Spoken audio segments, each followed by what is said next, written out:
Hi, everybody. Hope you're doing well tonight. Please share this for me.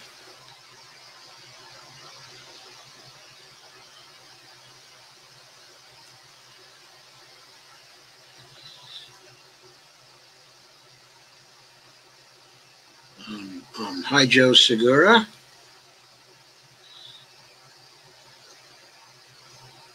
The topic this evening is in the description of the live stream. So all you need to do is to check that out. But basically, we're going to be doing the conclusion of my book, Who Needs Balanced Trade? Who Needs Balanced Budgets? Okay. Hello, how are you? And Lana, thank you for answering Joe Segura's question. And hello to you. Steve Day, how are you doing? Deborah Wilson. Hi, Deborah. And Dolores, hello. Thanks for sharing, everybody. Share as much as you can, of course. How's my sound tonight? How's my camera quality? I think my camera quality is a little better tonight. I keep learning a little bit more about the new camera I have. And so my thinking is that the color is somewhat better. I also blurred the background deliberately a little bit so that I would stand out more.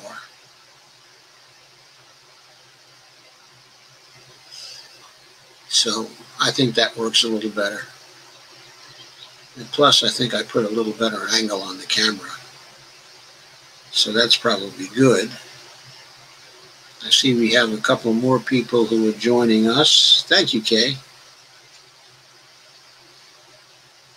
So let's get started. I'll share the screen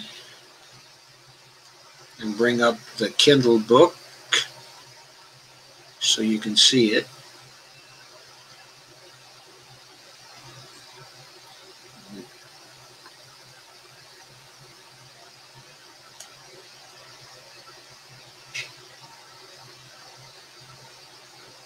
So there it is.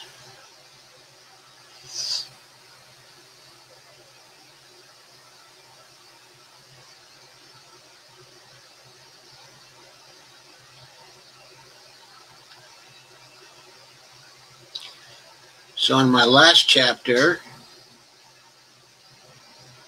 what I examined there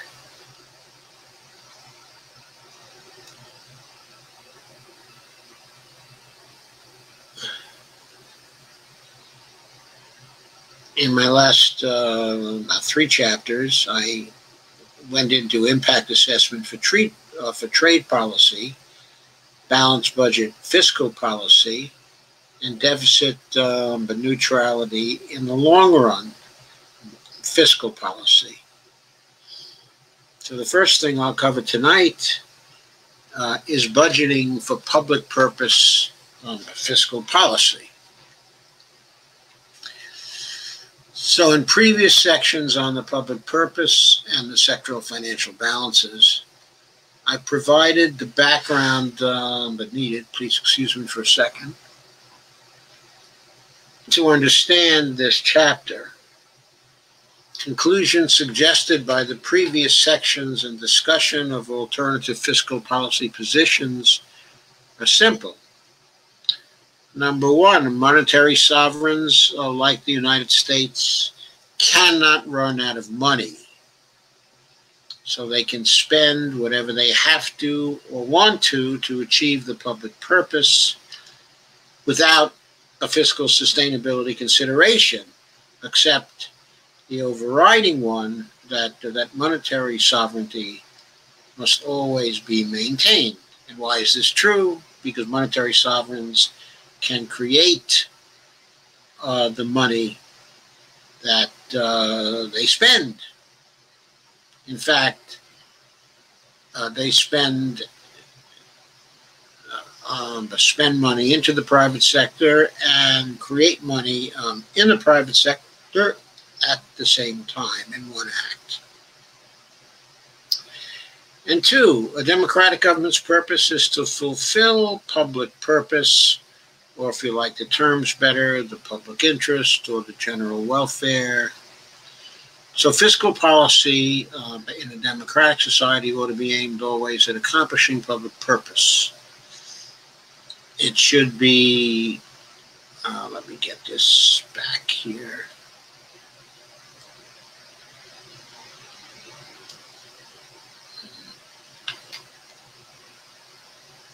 Let me close this.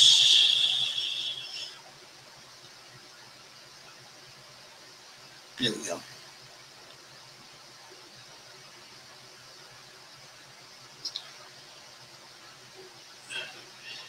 So fiscal policy in a democratic society ought to be aimed always at accomplishing public purpose.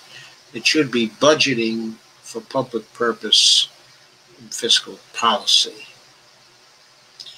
The next section is on net benefit, public purpose, and budgeting for public purpose fiscal policy. And there I want to define that a net benefit from a budget exists when the ratio of real as opposed to money but benefits, but to real, not money costs, resulting from the impact of that policy is greater than 1. Which raises the question, what kind of a net benefit? My answer to that is already implied by the previous chapters. My answer is net benefit with respect to public purpose, since government policy is supposed to be aimed at accomplishing it, or public interest, or general welfare, or similar ideas with slightly different connotations. The reason why I like public purpose better than general welfare or public interest is because public purpose is intentional. Okay? It implies the intention to close a gap between what is and what ought to be in our minds. So ideas about, quote, public purpose don't differ much, if at all, between fiscal policy and trade policy. Some dimensions of public purpose may be more affected by one category of policy than the other. But each of these two types of policy has broad effects, and each category of policy impacts the other. I've already listed in an earlier chapter the important purpose gaps comprising the dimensions of public purpose for America today, expressed as a set of public policy intentions in the chapter on trade policy for public purpose. I've also made the point that when these public policy intentions are involved, the Congress should erect and maintain the trade barriers and or enact the fiscal policy it deems necessary to safeguard these public policy intentions and the purposes they are based on from the possible impacts of trade agreements. In my view, both trade policy and domestic fiscal policy should be coordinated and harmonized to close the gaps expressed in the public policy intentions list. And I've italicized this package because it's very, very important. In fact, let me go over that last sentence once again. In my view, both trade policy and domestic fiscal policy should be coordinated and harmonized to close the gaps expressed in the public policy intentions list. In particular, since neither trade deficits nor budget deficits can easily be controlled by a government seeking to fulfill all the public policy intentions that have been listed. In other words, the 32 I previously listed, and the perhaps 56 which now exist in our list. And since the objective of trade agreements is primarily to acquire real benefits for the private sector, rather than trade surpluses or smaller trade deficits, both trade deficits and budget deficits should be allowed to float as the government takes the actions that are necessary to pursue various public policy intentions of benefit to its people, and also to see to it that the private sector in the aggregate doesn't experience the macro economic deficits that create growing debt in the private sector over time. Unlike government debt, which is insignificant for monetary sovereigns because it can always be paid by them, rising private debt needs to be prevented due to its unsustainability without producing damaging economic cycles and eventually financial collapse and debt, the write-offs. In the fiscal policy area, this may be called budgetary policy for real value, unquote. And in the U.S. case, and perhaps in some other monetarily sovereign nations too, is synonymous with budgeting for public purpose policy. And it should always be legislated as a package with any changes in trade agreements, since again, there's no such thing as a, quote, pure, unquote, free trade bill without implications for both other parts of society and for fiscal and budgetary policy. Keeping the list of public policy intentions in mind, the book says in mind, there's a printing error there. Achieving public purpose means fulfilling them by closing the public purpose gaps. And evaluating budgets and fiscal policy relative to public purpose is about the likely potential and the actual impact of policy in moving the American political system toward fulfilling these intentions by closing these public purpose gaps. Of course, fiscal policies will have differential effects on public policy intentions across nations. We need to estimate and measure the impact of them, and we also need to evaluate the different impacts of alternative and current policies in value terms in order to decide on the closeness of approach of alternative budgetary and fiscal policies to maximizing net benefit relative to public purpose.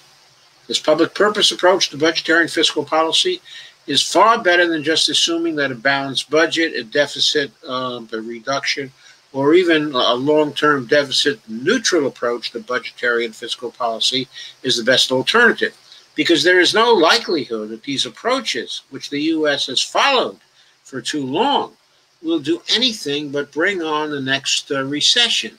Even more, it is better than other approaches because it allows us to approach integrating and unifying both trade policy and domestic budgetary and fiscal policy using the same evaluative standard, which is net benefit in contributing to public purpose.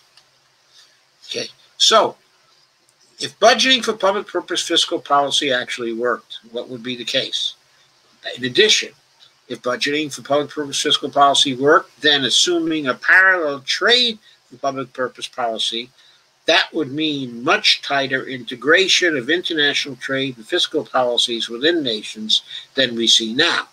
This would heighten economic stability and contribute to steady economic development and security for all nations. It would also enable monetarily sovereign national governments to mediate among and aggregate the interests of stakeholders in the fiscal and international trade policies areas. Now, those interests and the policies they attempt to impact seem disconnected and disparate. But when both areas are using the same standard of policy evaluation, quote, net benefit, but relative to public purpose, unquote, then it will be much easier to coordinate and unify policy in both critical areas of policy. Both critical areas, that is, the fiscal policy area and the trade policy area. Conclusion. What are the actual budgeting for public purpose fiscal policy costs likely to be? Until now, the dominant forms of budgetary and fiscal policy in the past have been either balanced budget slash deficit reduction or deficit but neutral in the long run fiscal policy. Both of them fail the standard of public purpose in monetarily sovereign nations like the United States. Why would these policies have been popular alternatives for so long? First, because the belief in the government budget constraint, okay, the GBC, is so widespread that very few public officials in Congress or the rest of the government understand that the government budget constraint is a fairy tale. Second, because the ideology of neoliberalism, which assumes the GBC, is very useful to the large multinational corporations and the very richest individuals in extracting financial resources from most of the population and in preventing the government from enabling most people to lead a financially secure existence, which would, of course, reduce the power of business to dictate wage levels to people. And third, because consistent with neoliberalism, the meme and the backstory that not budgeting for balanced budgets or for reducing the deficit, okay, or at least for deficit neutrality in the long run, is fiscally irresponsible, has taken hold among much of the population of America. For them, the story that the government cannot live beyond its means is very compelling, because it's easy for people to relate to a view of government budgeting that is like, on a larger scale to be sure, the kind of view they have of their own household budgets.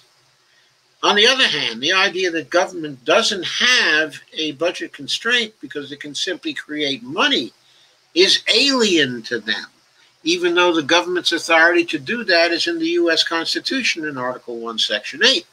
Believing in this idea is for them like believing in a free lunch, and it is hard to explain to them that while printing money, quote unquote, may seem like a free lunch, real value can only be created by the value Americans can produce when they are enabled by virtually costless government spending directed at the right parts of the economy, rather than as now at the wrong parts of the economy.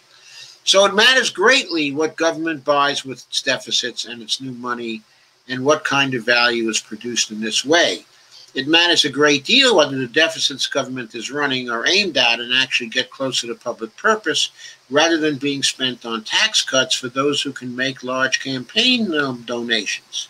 And budgeting for public purpose fiscal policy has not been the standard for pursuing and evaluating budgets or fiscal policies in the past. In consequence, operational problems with such policies have not yet emerged. But exactly as we've seen for trade policy for public purpose, we can be sure that there would be difficulties in implementing such policies.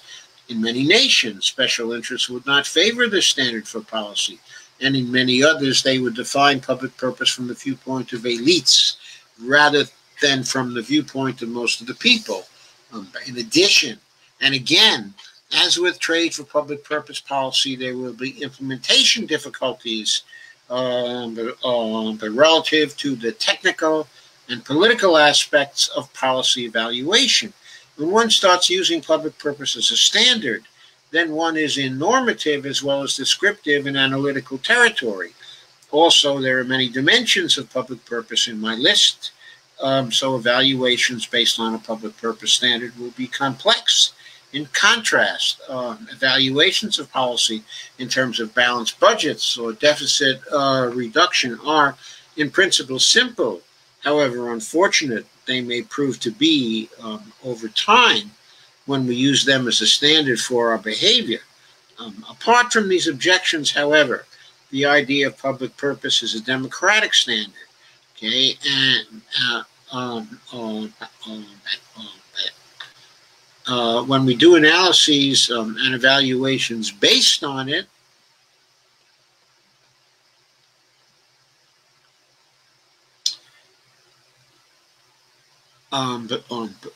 based on it, an attempt to guide and evaluate policy in terms of the interests, the needs, and purposes of the many, rather than just those of the few, we come out with a much better result. But for monetarily sovereign nations, having no GBC, budget, and fiscal policy, I should say once again, the GBC is the government budget constraint.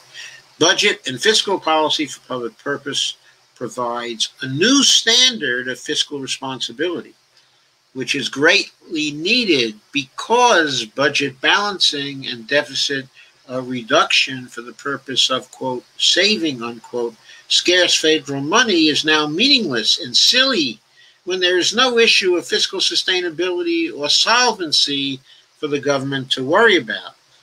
What remains then is that successfully protecting one's monetary sovereignty is fiscal sustainability, and deficit spending for public purpose in the presence of trade deficits is fiscal responsibility. Those two things together are fiscal responsibility.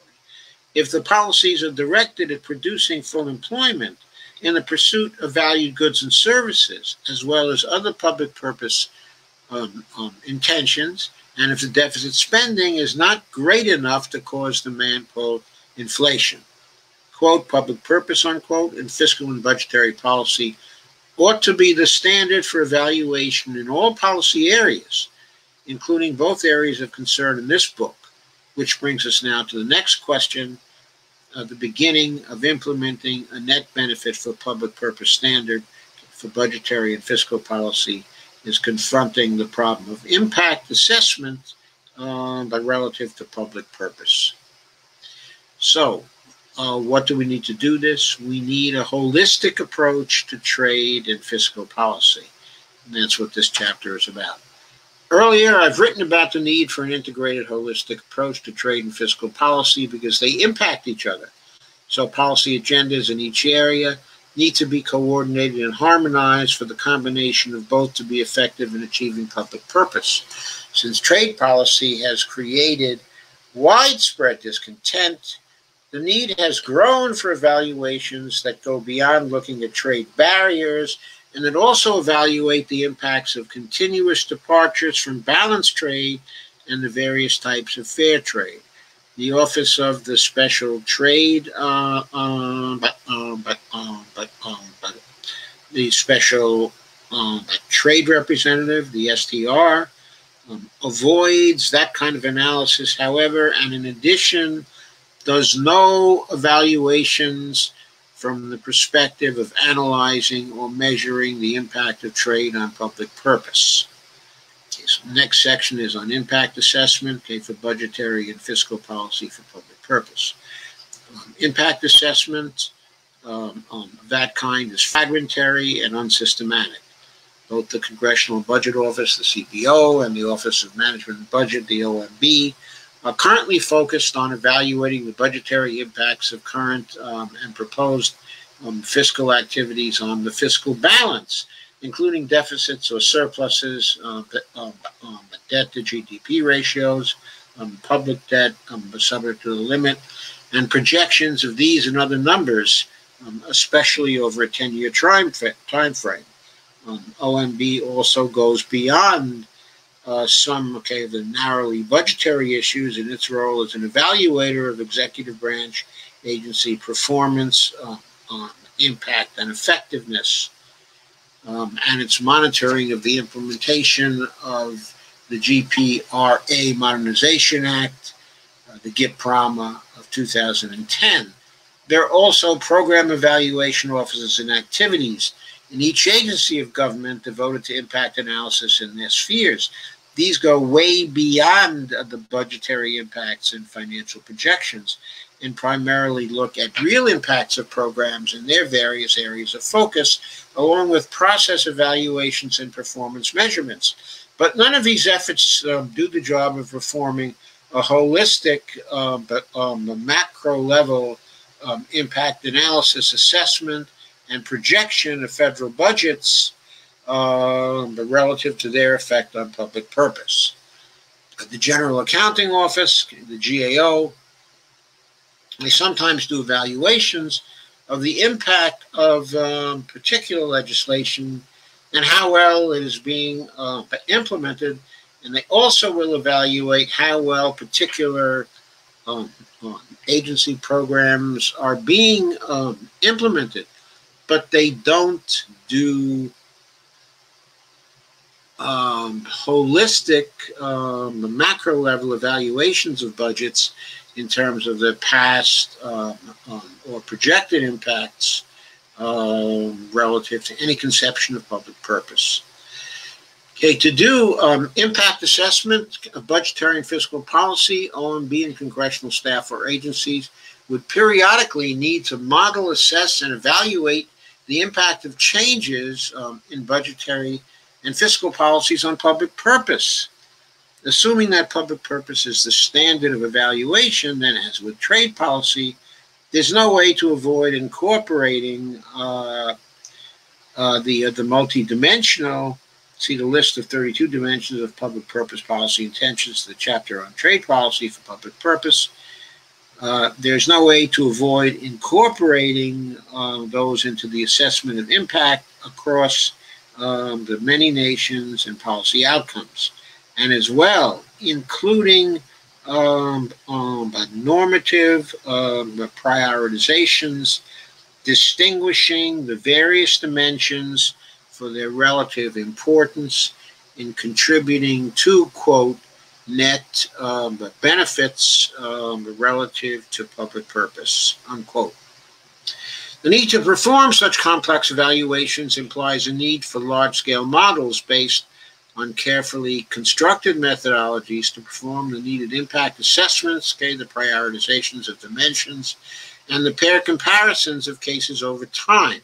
The reason why I include pair comparisons of cases over time is because if you want to do ratio scale prioritizations of dimensions and to place them on a ratio scale for measurement, then you have to do pair comparisons of cases over time. That's just something necessary for the scaling method. The need to do that kind of evaluation is not new, but was always there when one considers that the multidimensional assessments and evaluations, had they been done previously, would have long ago illuminated the side effects of the deficit reduction and, quote, fiscal responsibility, unquote, policies the federal government has been following. As I think I've now made clear, those fiscal responsibility, quote unquote, policies the government has been following were really faux fiscal responsibility policies. They were really fiscal irresponsibility policies that the federal government has been following, certainly over the last 45 years or so. However, there was never any incentive to take on such assessments and evaluations, and say they were likely to show that the OMB's and the president's devotion to deficit reduction and neoliberal, quote, fiscal responsibility, unquote, ideology was damaging to the United States. The situation of a lack of holistic macro impact assessment ought to be ended in the executive branch by expanding the charge, staff, and funding of OMB. In addition, I think Congress ought to enact a similar expansion of responsibility, staff, and funding for the CBO.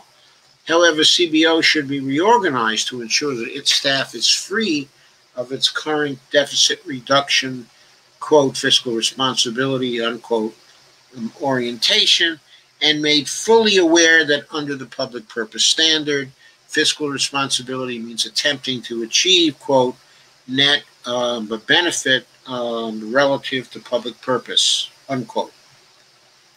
The next section is on impact assessment for combined budgetary/fiscal and trade policy.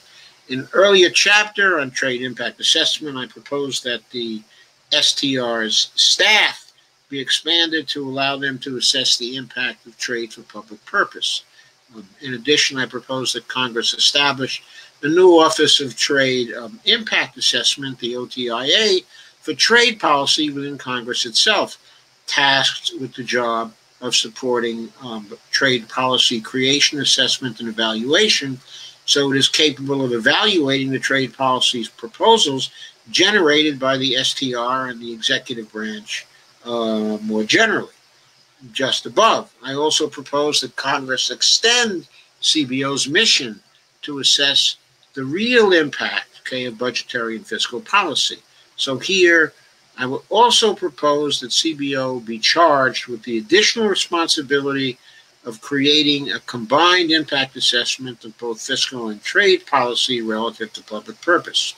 This assessment would be annual and would be based on its own budgetary and fiscal assessment, and also on the OTIA's assessment of trade impacts. Again, the OTIA is the Office of Trade Impact Assessment. The combined assessment would be in terms of the net benefit relative to public purpose. In the information technology field, where I spent a good deal of my time in earlier years, there is a classic problem I also refer to in the introduction to this book called the islands of information problem.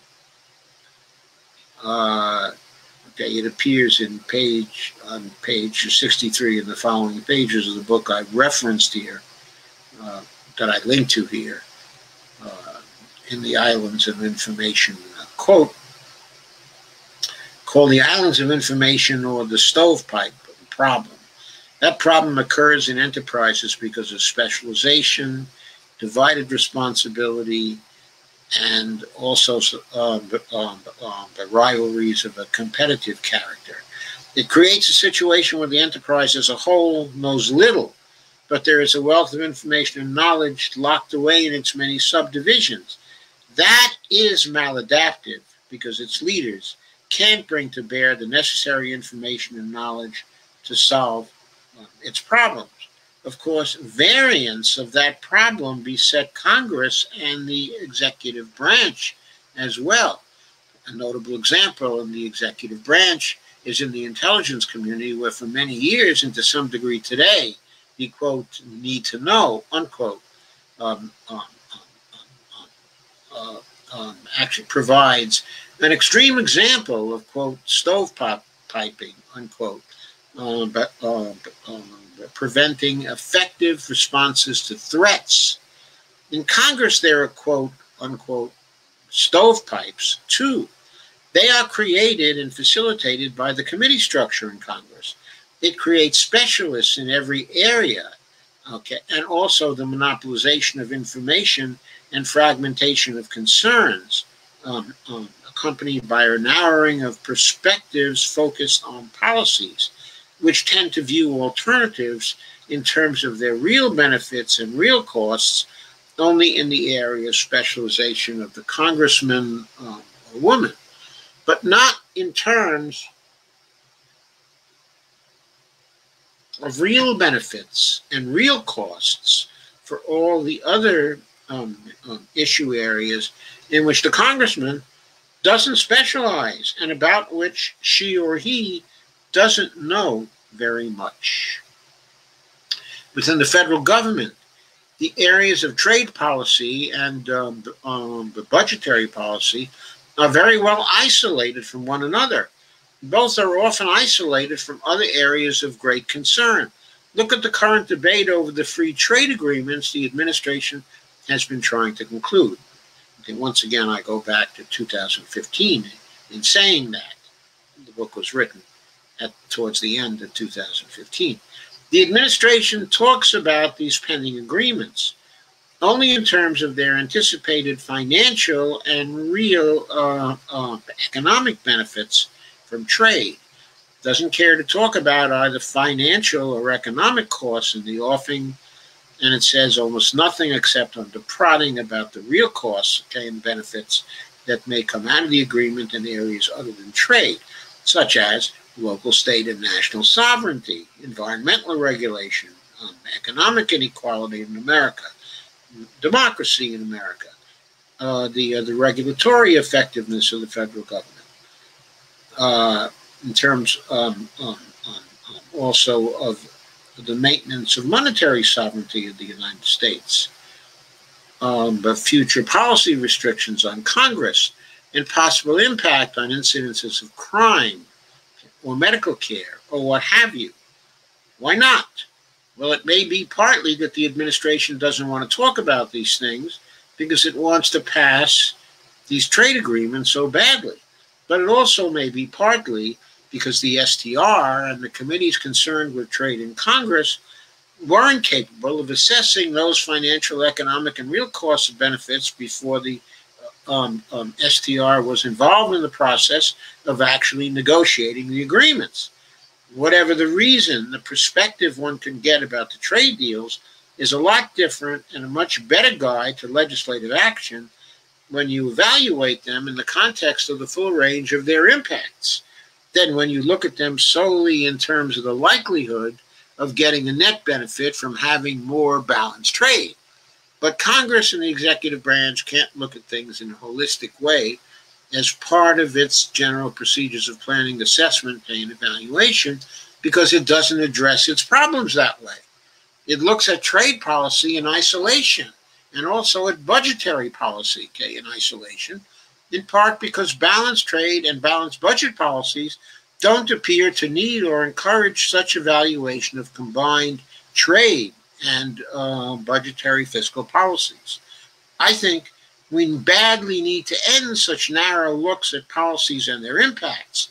They're harmful because the real costs, even the full financial costs of either budgetary/fiscal policy or trade policy in the context of each other, are never anticipated beforehand, unless the critics of such policy proposals take it upon themselves to expand the analysis. Of course, critics of a policy, while they expand Congress's perspective on it, will generally only do that in such a way as to highlight and support their opposition to a proposed policy. They won't try to do policy impact evaluations that at least attempt to be comprehensive in providing fair comparisons of alternative policies. So we need impact assessments that are comprehensive, and we need just as much to have policies that are comprehensive too.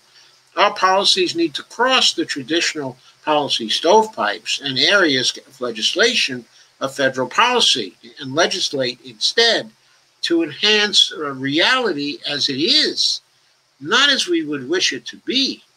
Our policies must be aimed at solving a real problem in such a way that the solution, quote unquote, does not exacerbate serious problems in other areas of concern. The flavor of what I mean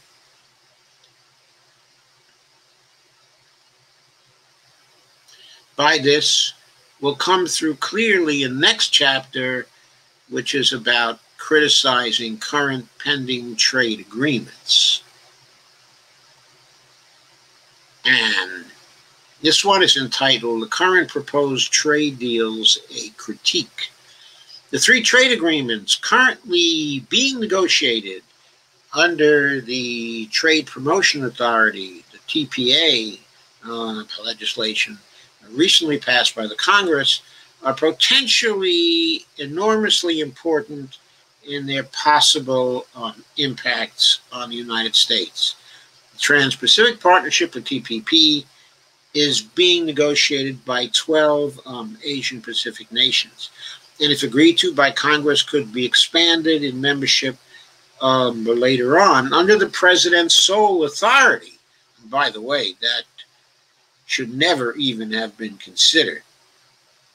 If in any trade agreement, that is undergoing an expansion should require the okay of Congress, because Congress must play its role in trade. The Transatlantic Trade and Investment Partnership, the TTIP, will encompass 29 nations, including the United States.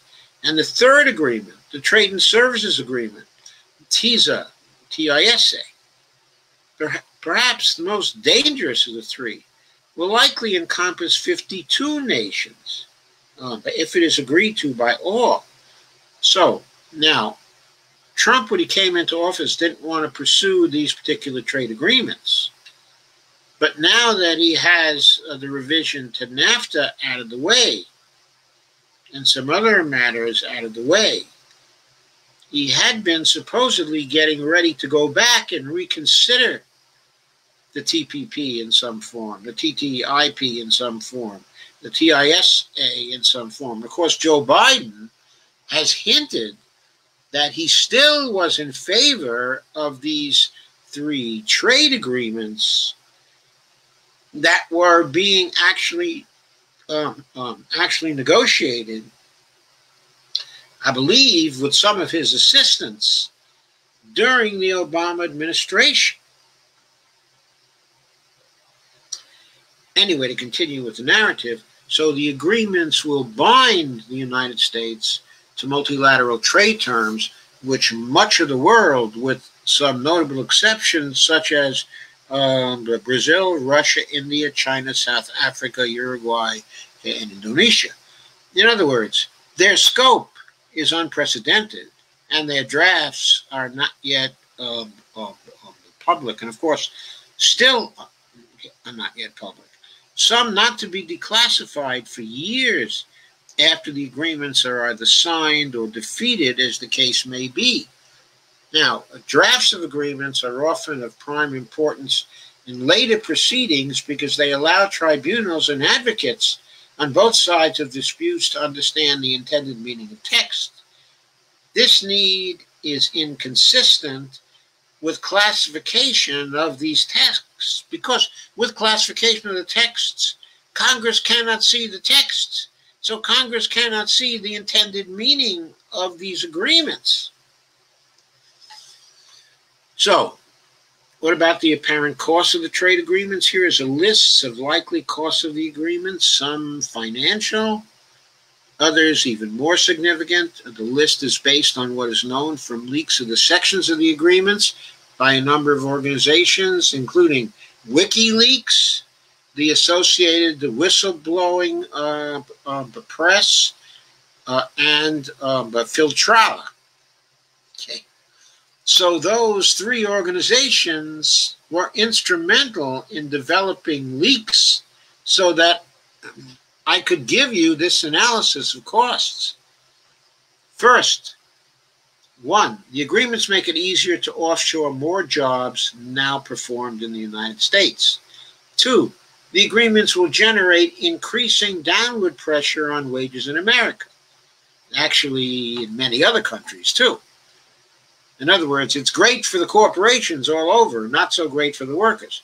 The agreements will empower many additional thousands of foreign corporations, there are about 6,000 now, to use the investor state dispute settlement ISDS tribunals provided for in the agreements to gut net neutrality, environmental, health, labor, safety, and any other laws and regulations that interfere with the multinationals' quote, expectations of profits, unquote.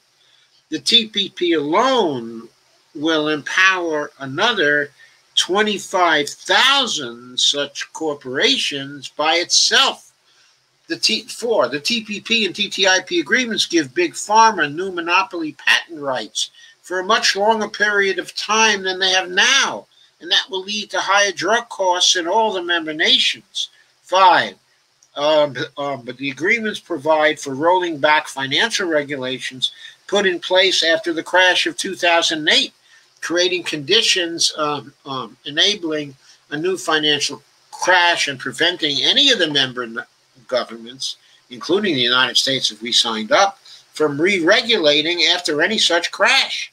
The agreements also provide for banning buy local and buy domestic policies. No country of origin labeling. No cool here in the United States. Whoever wants it. But preventing developing nations from protecting industries they want to grow until they can compete in the world economy. So the agreements then prohibit free trade in the last, fair trade in the last sense of that term that we discussed in the fair trade chapter. Number 7, the 3 agreements undermine climate change and energy policies by constraining the permissible policies governments can use to implement them. The agreements use an anti-democratic fast-track process that gives the representatives and senators no space to represent the range of people they represent. In voting for fast-track, congressmen and senators did not vote in the interests of their constituents. If they now go further and pass them, and people are unhappy with them later, then people will use their passage through fast track as a reason to consider the agreements illegitimate, and then will vote for people who will break the agreements to last.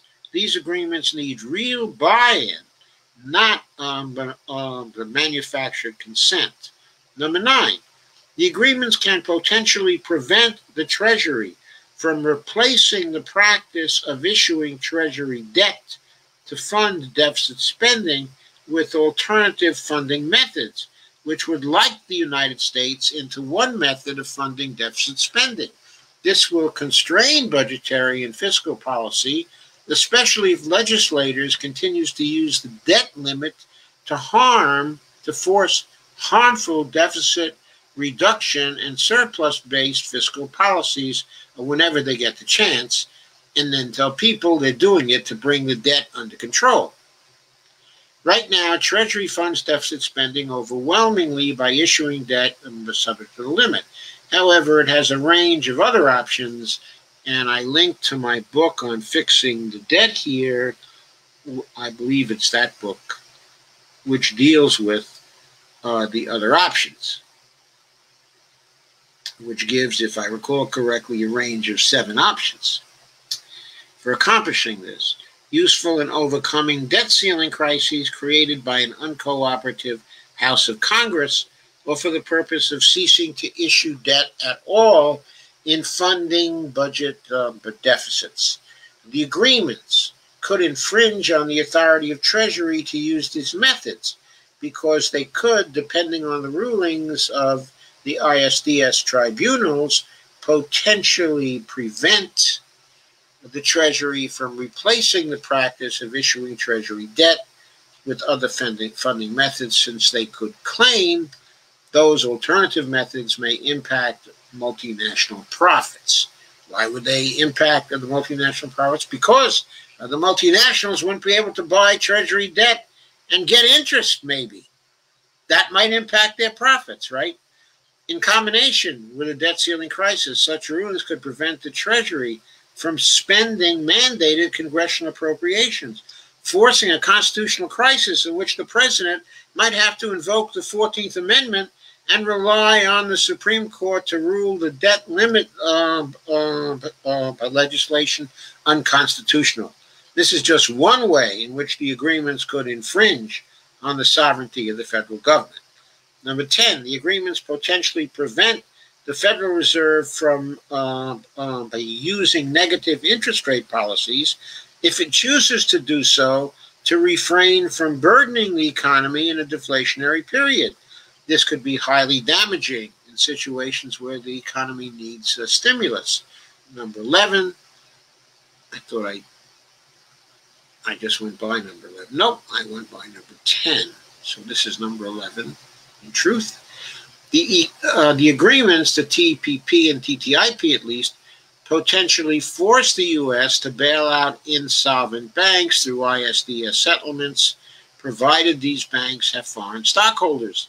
This is a violation of United States sovereignty, since to promote stability in the banking system, the U.S. may need to take all the big banks into resolution okay, and then to nationalize and continue to run them. Bailing out banks with foreign stockholders would effectively prevent the U.S. government from taking this course, thus subordinating the sovereignty given it by the people to the ISDS tribunals. 12. The agreements as written now also constitute ISDS tribunals as criminogenic environments with corporate advocates who play the roles of both judges and corporate attorneys at different times and who have substantial incentives to both drag out and sustain corporate suits against governments at all levels. 13. The agreements turn over the legislative power of the federal government to the ISDS courts and corporations that are buying their loyalty, and in so doing violate the Constitution, and in so doing, of course, also torpedo democracy. Here, there is nothing in the Constitution suggesting that whether a U.S. or state law is consistent with pursuit of the general welfare can be determined by quasi-judicial tribunals external to the United States and unaccountable to its people or its legislatures, or by any other tribunals external to the United States and not subject to the consent of the governed here. Alan Morrison has pointed out that trade agreements like TPP, TTIP, TISA, and others using ISDS procedures in effect set up an alternative court system to Article III courts to adjudicate by U.S. laws. And he has asked whether this is really constitutional. Okay, and before I leave this, I want to point out that the ISDS procedures still exist in the revision of NAFTA, the U.S. MCA agreement. Not generally for most parts of the trade agreements, but in the fossil fuel area, the fossil fuel companies still have the use of ISDS tribunals, the extranational tribunals, to call the parties to the treaties to account, including the United States. If the United States were a party, well, of course, it is a party to the USMCA already, I believe, though I can't remember whether it was ratified by the Congress yet, the House yet. But, okay, okay, let's assume the agreement has totally gone through. Then it would be the case that the fossil fuel companies could still get the international tribunals or the supranational tribunals to make decisions in conflict with U.S. laws. So, I'm going on with the narrative. In fact, Article 1, Section 8 also provides Congress with the power to constitute tribunals inferior to the Supreme Court, quote unquote. But it does not provide the power to establish tribunals superordinate to the Supreme Court in violation of Article 3 of the Constitution, whose decisions would bind the nation to paying fines to compensate the multinational entities for the consequences of legislation passed by our governments. But the TPP and its ISDS mechanism would do that. And by the way, the U.S. MCA,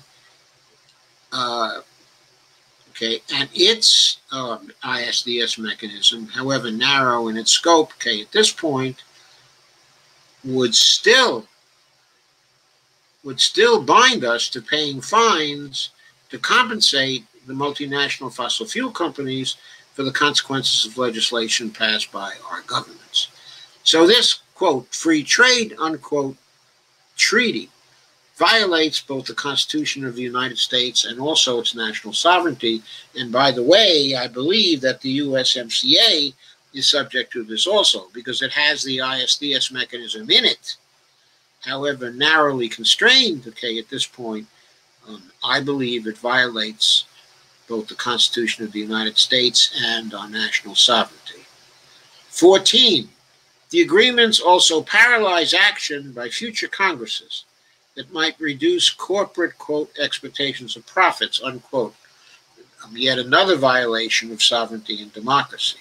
The elevation of the principle of, quote, expectation of profits, unquote, above all other principles, including the principles of public purpose, consent to the government, the general welfare, and separation of powers, is tantamount to the overthrow of democracy, preserving its form in national level elections, but emptying its elections of meaningful content in mandating change and in conferring legitimacy on national authorities.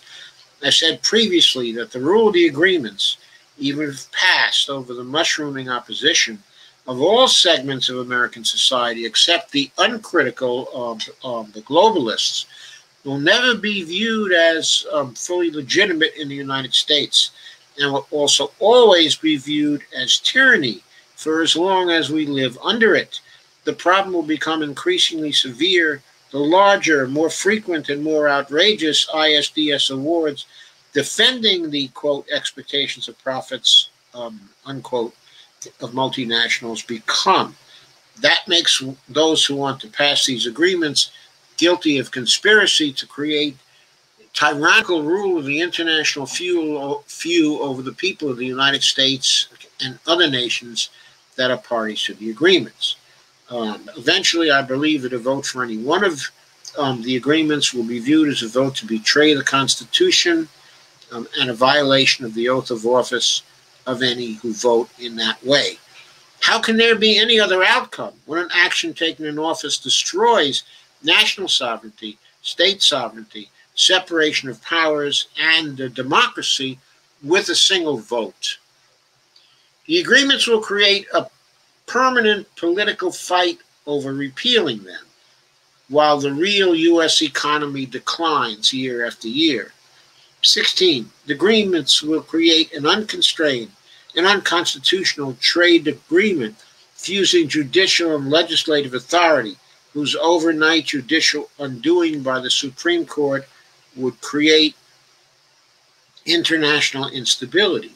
17. The agreements will satisfy the demand of multinational corporations that the people of each national signature insure them against the business risks they take abroad. Of course, that's what it's all about. That's why they want to pass these agreements. They're not really free trade agreements. They're agreements to satisfy the demand of multinational corporations that we, the people of each nation signing the agreements, insure them against the business risks they take when investing abroad. What I prefer they do is accept those risks themselves or not invest abroad. That's it. Where they want to invest is up to them. They should be protected by our government or by the government of other nations as well. 18.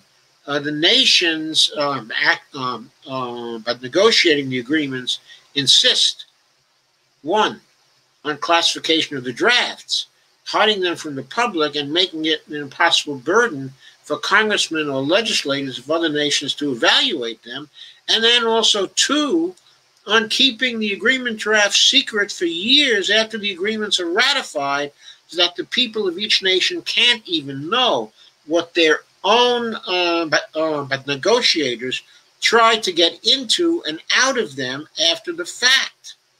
19. The agreements create the possibility that one ISDS case decided by a biased 3-judge panel dominated by attorneys who primarily work for corporate clients could deliver a perceived financial crisis to the federal government. Item 20, this is cost number 20. I'm already up to 20 different real costs of these agreements. The agreements provide multinational corporations protections against risk that would not be accorded to domestic corporations. So the multinationals would have advantages over our domestic corporations. It would be that bad, unfair competitive advantage. Our domestic corporations can only appeal to our domestic courts if they disagree with something, but the multinationals can appeal to the international courts. The agreements define, quote, investment so broadly that the term investment would apply to any asset that is either owned or controlled by investors, and therefore to any new regulation that may be passed by any democratic government, thus placing chains on all of them and defeating the requirement of the consent of the governed. 22. The agreements will prohibit, quote, by American, unquote, laws and by regulations. By the way, Joe Biden just has proposed in his green proposals, his new proposals for a greener economy. He has specified that he wants Buy American laws and regulations. But if he were to go ahead and to negotiate these trade agreements, the way they stand at present, they prohibit Buy American laws and regulations. So with one hand, he's saying we're going to have the Buy American laws and regulations in order to protect the climate. But with the other, he's saying, I'm for international trade agreements that prohibit Buy American laws and regulations. Item 23. The agreements fail to provide a clear legal provision allowing regulating investments for public purpose through laws and regulations that would not be subject to the interpretations of ISDS tribunals dominated by representatives of corporations making decisions in accord with the principle that national level the rulemaking must not interfere with the, quote, expectations of profits, unquote, held by multinational private corporations or to any other tribunals not subject to the consent of the governed. So using reasoning similar to that given in points 13 and 14, the conclusion is that this is yet another violation of both national sovereignty and democratic rule in the United States. On to number 24. The fast track legislation passed prior to trying to conclude the three agreements violates the separation of powers clause in the U.S. Constitution. Separation of powers demands that Congress play its full constitutional role in such agreements. That includes its ability to amend and reconstruct them in a manner that reflects the will of Congress and the people it represents, not just the will of the president and the leaders of foreign nations.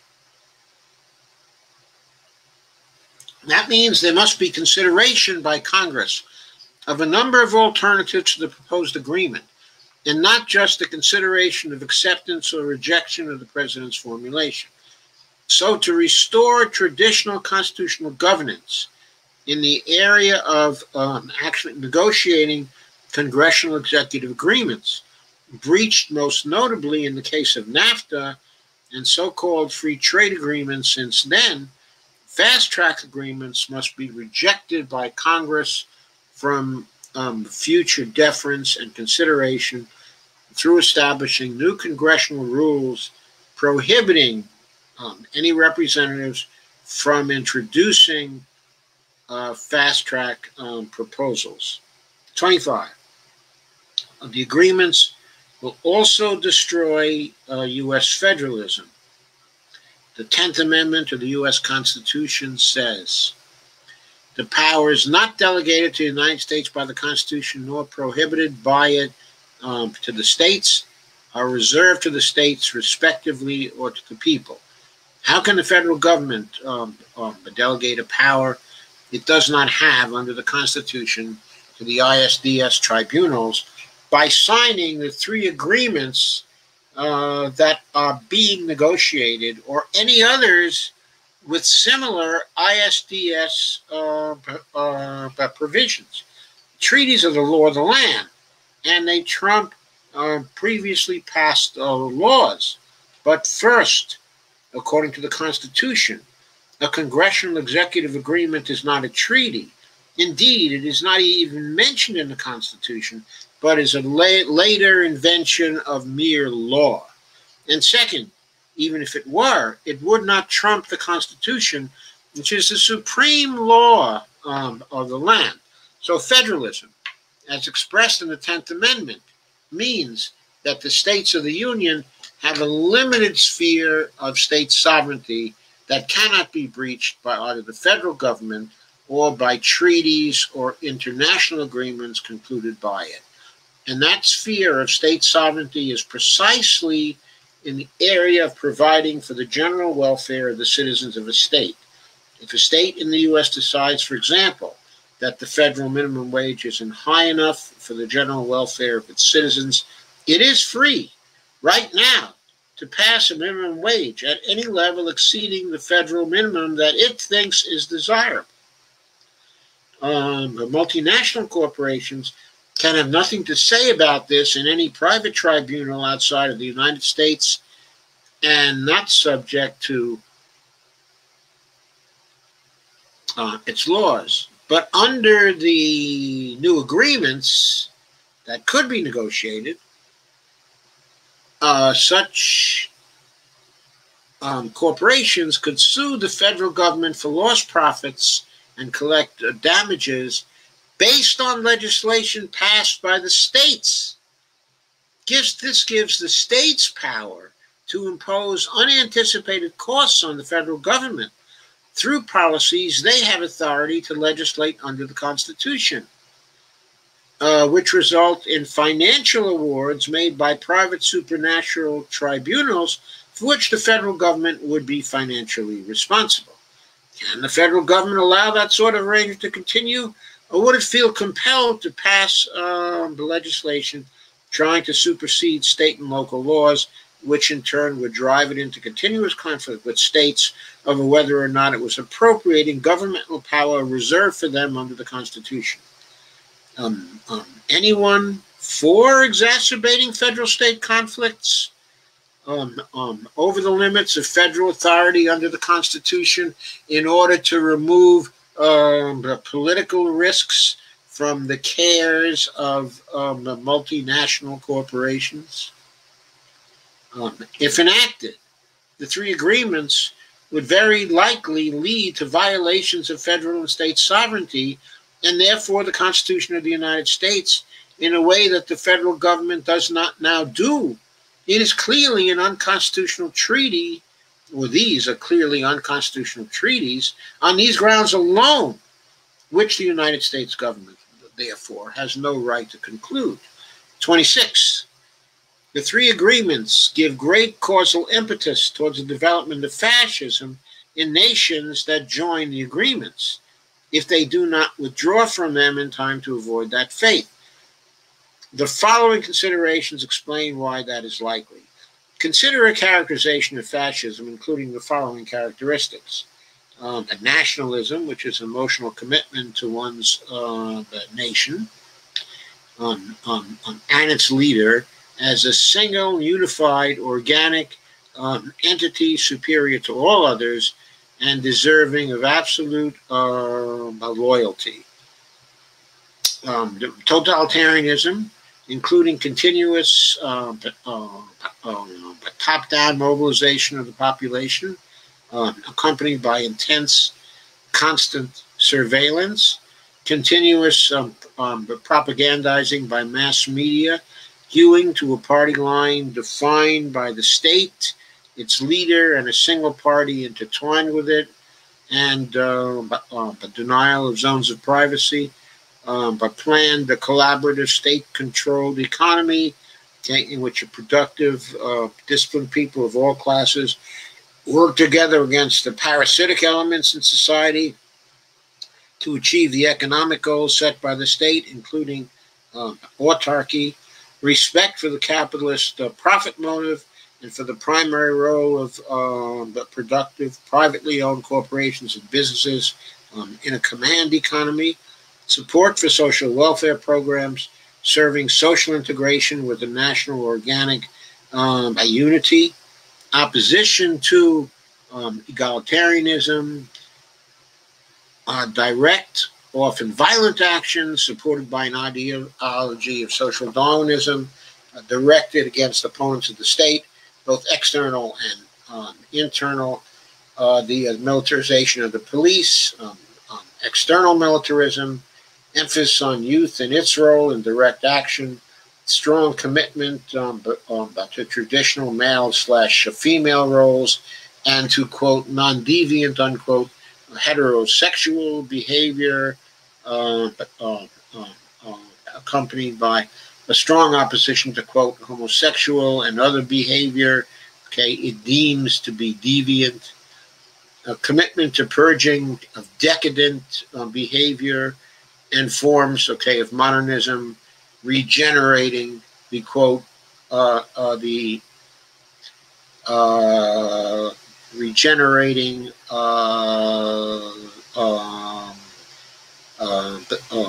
the moral character, quote unquote, of the nation. So all these characteristics constitute the pattern, okay, of fascism. Even though all would not agree with this specification of fascism in all its particulars, I claim that students of fascism and totalitarianism would agree that the specification of it as a social science cluster concept requires the heavy majority of these characteristics. Right now, many of the so-called democratic nations seriously considering the current agreements fall short of this specification in many of their characteristics. But under neoliberalism, they're beginning to approach this ideal type.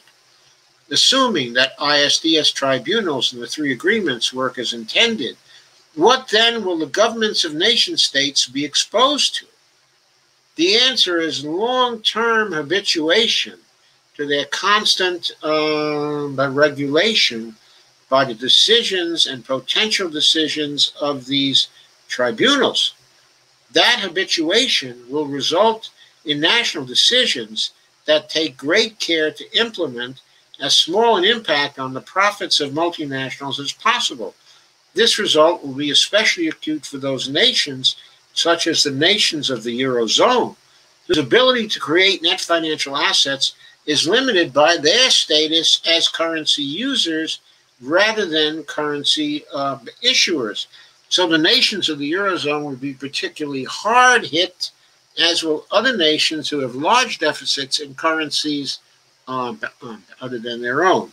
In order to avoid damaging settlements against them, governments at all levels will increasingly cease to legislate to solve national problems, as long as the solutions may impact multinational profits, since that will include solutions to environmental and climate sustainability problems including development of new energy foundations, and to problems involving sustainability of social safety nets. The net effect will be to undermine the adaptability of national governments on the one hand, while on the other they become increasingly committed to satisfying the interests and desires of the multinational corporations in preference to the desires and interests of most of their citizens. These trends will, over time, bring the nations who join the agreements closer to the model of fascist governments that favor corporate interests disproportionately over the interests of other elements of the state. It will also create a tendency for the same nation states to try, in the face of constantly increasing inequality, injustice, and differing systems of justice for different parts of the population, to maintain political integration by using extremist ideology, war, scapegoating, and the other elements of fascisms that I've listed, which many nations, including the United States, have been turning towards anyway to prevent and suppress dissent, while attempting to mobilize anger and frustration towards outgroups, including other nations and their multinational corporations. So the medium and long-term tendency of the three agreements is not to unify nations and create a peaceful international order through trade. Instead, it is to drive national governments toward fascism, including competition and conflict, with one another, suppression of dissent, the end of privacy, suppression of civil liberties, and the increasing frequency of war. So to summarize the costs of the pending agreements, the governing functions of the TPP regime would be exercised without the consent of the governed. The combination of the vague definition of investment, the ISDS criminogenic tribunals, and the elevation of the principle of, quote, expectation of profits, unquote, higher than the principles of public purpose, consent of the government, and separation of powers, is tantamount to the overthrow of democracy, preserving its form in national level elections, but emptying its elections of meaningful content and mandating change and conferring legitimacy on national authorities.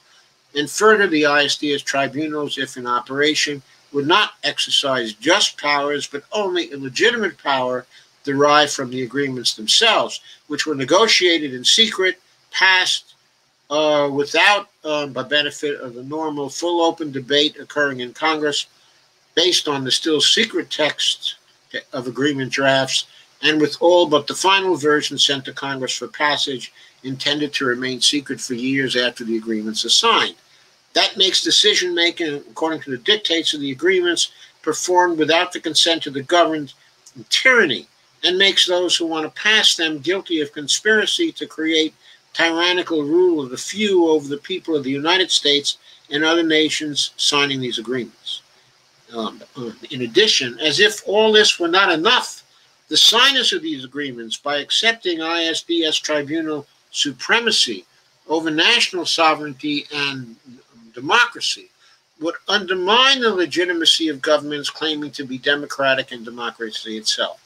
And what would take its place if the rulers of nations insist on continued imposition of these agreements on their population is probably fascism, since the ISDS tribunals would emphasize rule by the corporations and the rich to an even greater degree than we are seeing now, and because of the dynamics outlined just above, the remaining characteristics of fascism would emerge over time, just as we are seeing the general pattern of fascism emerging right now, even before the agreements have become a reality. Here are the apparent benefits of the agreement claimed by those who favor them. 1. The trade agreements will create jobs through expanding international markets and opening them to American business. But that means, okay, that American workers can indirectly sell to, indirectly because it is the businesses they work for to do the trading, many more people than at present. 2, the agreements will increase productivity across the globe because comparative advantage, as theorized by Ricardo and his successors, will allow nations to become more efficient through specialization and economies of scale, and to create faster economic growth and greater prosperity in each nation, while, quote, free trade, unquote, ensures that the goods and services of one will be available to all.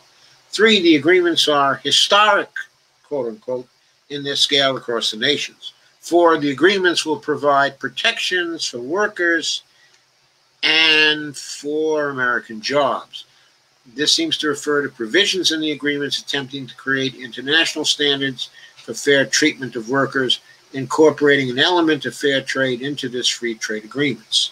5, the agreements will provide trade support to developing economies, protecting them from unfair competition by developing economies.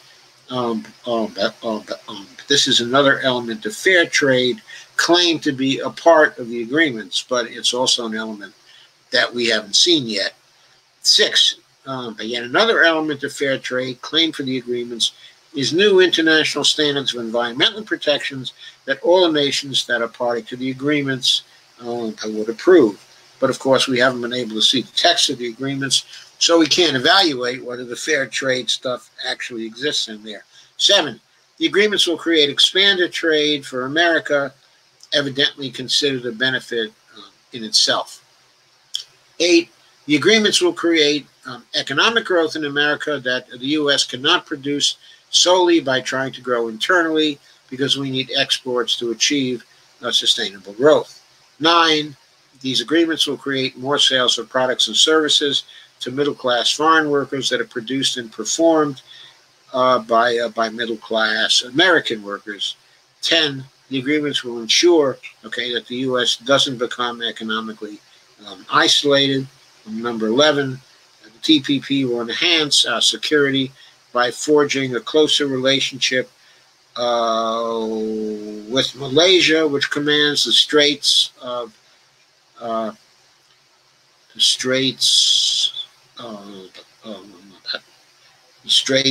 of Malacca, a primary waterway for shipping in that part of the world. That relationship will prevent China from gaining an advantage in access to that waterway.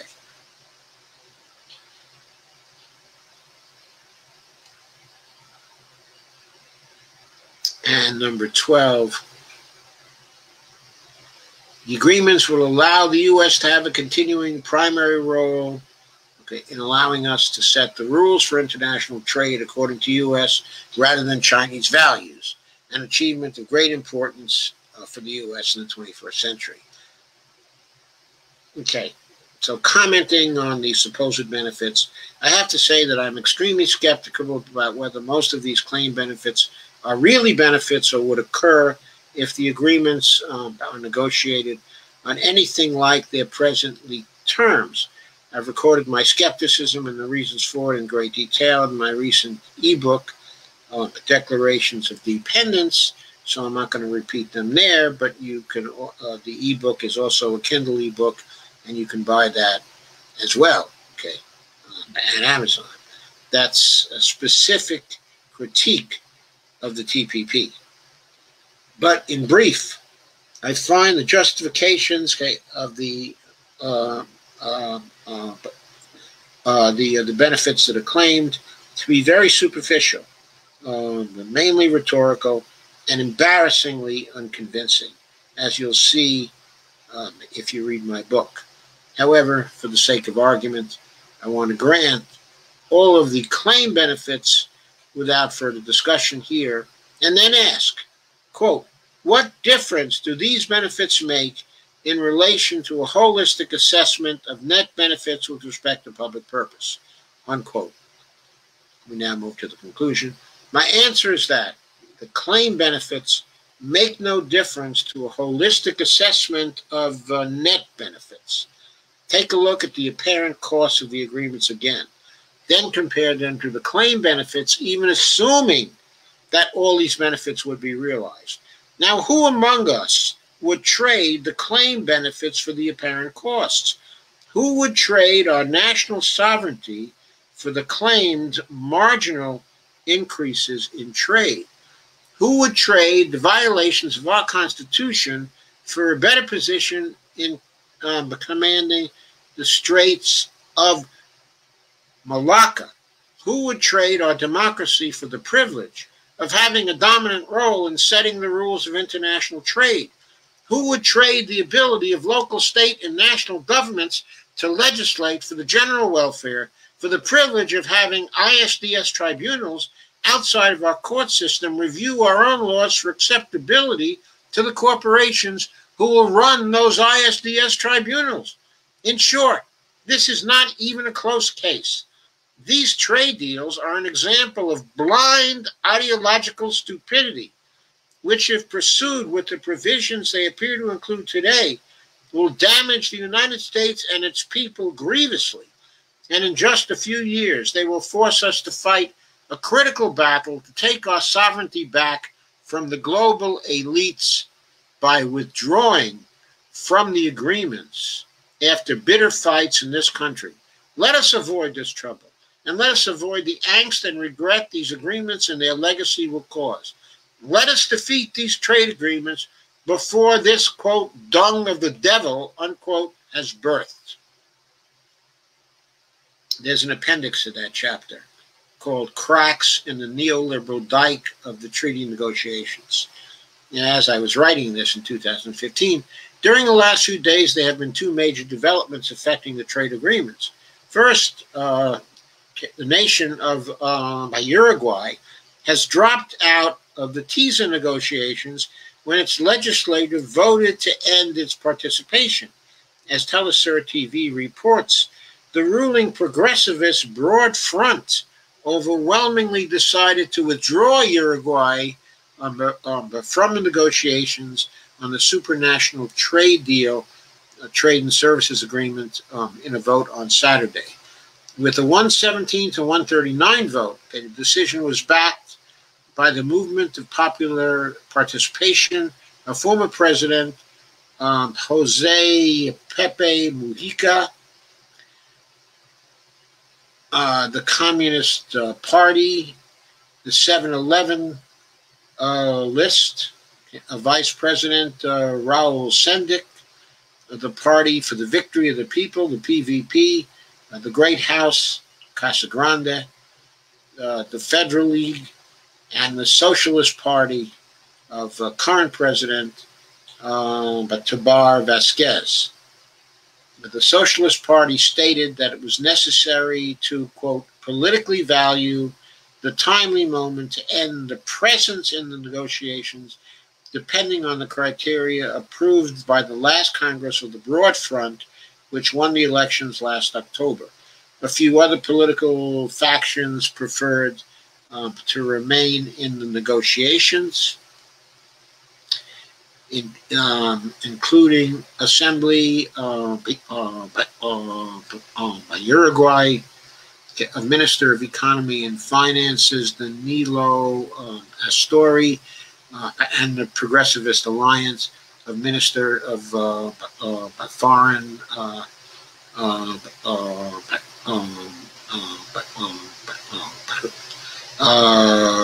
Relations, Rodolfo Nin Novoa. Quote, we express our satisfaction with our government's behavior via the president to consult on its political force, unquote, tweeted the National Secretary of the Socialist Party, Gonzalo Sevilla Lopez. Now the executive branch will make a definitive decision on the matter, which is to be presented in October. However, even if they decide to continue the negotiations and sign a deal, the decision will require a vote in Congress where the Broad Front holds a majority. So the defection, of Uruguay has largely been ignored in the American media, but it has shown that small nations can walk away from one of these giant trade deals being pushed on them by economic superpowers. Their action is highly symbolic, but its importance in derailing the agreements is uncertain. Second, the TTIP negotiations now include a proposal from the European Commission submitted by Cecilia Malmstrom, the trade commissioner, offering a new structure for ISDS. Malmstrom proposes replacing the ISDS with an international court system, greatly modifying the ISDS. Simon McCagney reports on the 16th of September, Trade Commissioner Malmstrom presented a legal tech proposal for the chapter on dispute settlement between investors and states in TTIP, and other free trade association, free trade agreement negotiations of the EU with Japan, and Vietnam. The proposal draws the Commission's 18-month consultation period on ISDS to a close and will be discussed with Parliament's INTA committee and member states in the Council before being submitted to the U.S. side for consideration under the 11th TTIP negotiation round in Miami on the 19th to 23rd of October. So by 2015, there had been 11 negotiation rounds of the TTIP. I bet you never knew that. 11 negotiation rounds that you never heard of, with all the outcomes being classified. They were getting ready to pass this monstrosity. If Hillary Clinton had been elected, they undoubtedly would have. The proposal introduces a new structure dubbed the International Court System, or ICS, which the Commission claims puts an end to the existing ISDS system. While indeed the ISDS proposal contains a number of important reforms of ISDS which go beyond what has already been developed in CETA, none of the four qualifiers mentioned by Malmstrom at the press conference on September 16th can be regarded as truly marking the end of the old ISDS system. Okay? And McKechnie proceeds to analyze the four qualifiers closely and then concludes, quote, "Finally, the proposal falls short on the principal objections that Greens and civil society at large have raised against ISDS inclusion of the TPP. Our main three objections are, okay, the judicial systems in the US and EU are reliable. There is no compelling case documented in which an investor of the other side did not get its rights in the EU or the US. Transatlantic investment is on a very high level without ISDS, without the ISDS provisions in most of the member states. The new ICS proposal does not respond to this point at all.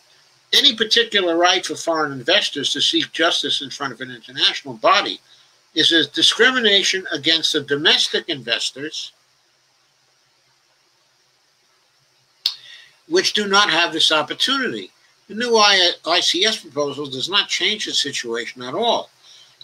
International arbitration creates a second layer of substantial rights reserved to foreign investors, which is completely detached from domestic rights, leading to conflict of hierarchy of law and regulatory chill. The new ICS proposal does only touch upon the situation without resolving it. It is indeed just a reform of the existing ISDS system. He ends by supplying links to critical texts. I have three comments on this new development. One, McKechnie's analysis shows that the new proposals, while relieving some of the extremely bad features of the original ISDS structure, do not affect the violations of sovereignty, national, state, or local problem of a parallel court system superior to domestic law, which creates a constitutional violation, lack of democratic process in passing the agreements, and violations of democracy operative in the globalist structures such as the ISDS and the ICS, if that reform is accepted. Two, the move from the ISDS to the ICS, while not sufficient, indicates that some elites in Europe are becoming aware that they must reform the worst features of the TTIP. They have come part way toward actually moderating their elitism, but they do not recognize that their attempted overthrow of national-level democracy is just unacceptable. They must be made to recognize that they and their international structures must be subordinate to the national democracies and their laws and their regulations until the day that they, the international institutions, represent a democratic and accountable superordinate democracy deriving its legitimacy from the people.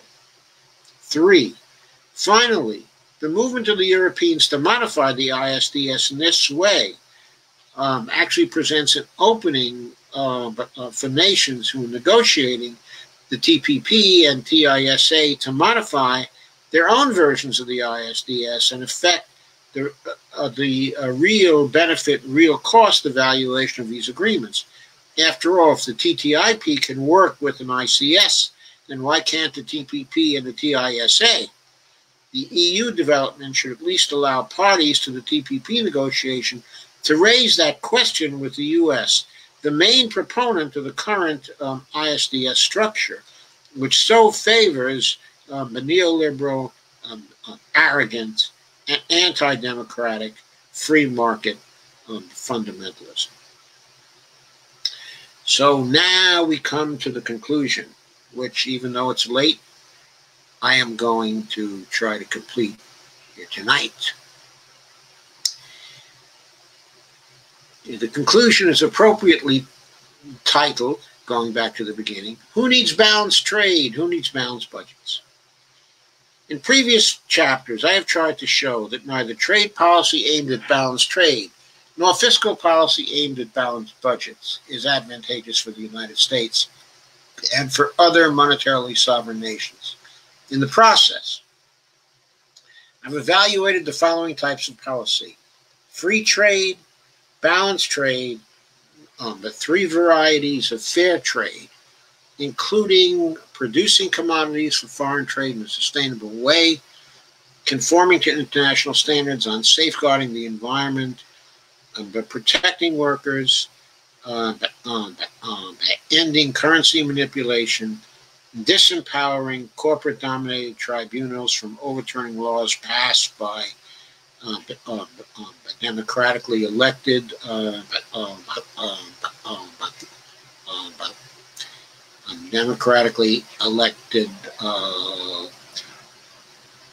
legislatures, dealing with differences among nations in stage of economic development and ability to be successful in a competitive trading environment.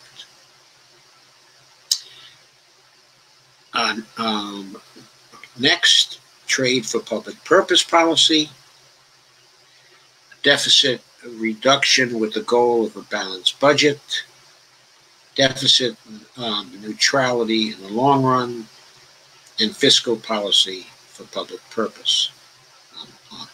In addition, I have argued for a holistic planning, assessment, and evaluation approach to trade in budgetary and fiscal policy, and provided a critique of the three trade agreements that were being negotiated and implicitly previous free trade agreements as well, using the perspectives developed in the book. Here are my conclusions. 1. As J.B. Galbraith says, there is no such thing as free trade because there is little empirical evidence that it works either well or as expected. And also because Ricardo's theory of comparative advantage is inapplicable to systems of multilateral trade and is little more than neoliberal dogma at this stage of the evolution of economics. 2, balanced trade policy is an alternative that tries to keep free trade the guiding principle of trade policy while directing it to produce a balance, quote unquote. It can be pursued through variants of Warren Buffett's idea of using import certificates issued in balance with volumes of American exports, but such a policy, limiting otherwise free trade, will not work as a kind of multilateral constrained, essentially Ricardo regime, producing both balanced trade and the mutual benefits for all trading partners, simply because it is not, quote, free trade, unquote, and its claims concerning free trade do not follow from its assumptions, which are not the free trade assumptions. In addition, balanced trade policy is based on a questionable assumption that nations require balanced trade over the medium and long terms to avoid excessive foreign-owned debt that would create credit or solvency problems. That assumption doesn't hold for monetarily sovereign nations such as the United States. In these nations, continuous trade deficits are always fiscally sustainable because any debt instruments resulting from them can always be paid by a currency and reserve issuing monetary sovereign. However, they may not be politically sustainable because A, people see public debt as analogous to their own debt, even though it is not, and B, people may not think that the effects of trade deficits on employment, domestic industry, and the structure of the economy are worth the benefits from the deficits. To make the trade deficits politically sustainable requires fiscal policy to compensate for lost aggregate demand, lost jobs, and structural changes in nations running the continuous trade deficits. 3. The first variant of fair trade policy may perhaps be successful in increasing international trade in sustainable products, but providing for sustainably produced goods in international trade won't produce fair trade in the second sense of actually protecting the wages of workers, benefits, and jobs, ending currency manipulation, and won't stop corporate-dominated tribunals from overturning laws passed by democratically elected legislatures. Nor will it protect developing nations by leveling the playing field of trade in order to take account of the stage of development, which is the third variant of free trade. In short, other than explicit balanced trade policy, none of the variants of trade policy discussed, including free trade policy and the three kinds of fair trade policy, are likely to produce balanced trade for the United States. On the other hand, it seems just as clear that trade policies that actually target the trade deficit and ensure that it will be gone or will be small won't produce the wide range of benefits of the variations of fair trade policy. So this raises the question, do we really need to have balanced trade? 4. If balanced trade isn't a problem for nations like the United States, the twin goals of balanced trade, namely benefiting from the removal of trade barriers while achieving the goal of balanced trade, reduces to one goal, and that is gaining net benefits through new trade agreements by removing trade barriers among trading partners. But the variants of free trade, quote unquote, as well-intentioned as they are, cannot guarantee net benefits by restricting free trade agreements in an ad hoc way to make them more fair. Like balanced trade policy, this is basically just tinkering with the idea of a Ricardian free trade policy, while assuming that such tinkering doesn't render deductions from the Ricardian model concerning the benefits that are mutual, and to be gained. It simply makes such conclusions inapplicable because they can't be deduced from the changed assumptions or premises. So, number 5, a policy that can begin to approach achieving net benefits through trade agreements is one structured around the idea of net benefit with respect to public purpose. Public purpose is above all about purpose. It is about a complex, multidimensional intention to change and improve the world. It is about closing purpose gaps between what exists and what one thinks ought to be. I offered 32 public policy intentions reflecting an equal number of purpose gaps to specify the idea of public purpose for further use. To safeguard pursuit of these public policy intentions and aspects of public purpose, our trade policy and the policy of other sovereign nations should be to conclude international agreements that provide for trade without tariffs or other barriers, but only where that free trade isn't in conflict with any of the other public policy intentions I've listed, and also to legislate as part of any trade package policies and programs that will compensate for trade impacts on any of these public policy intentions.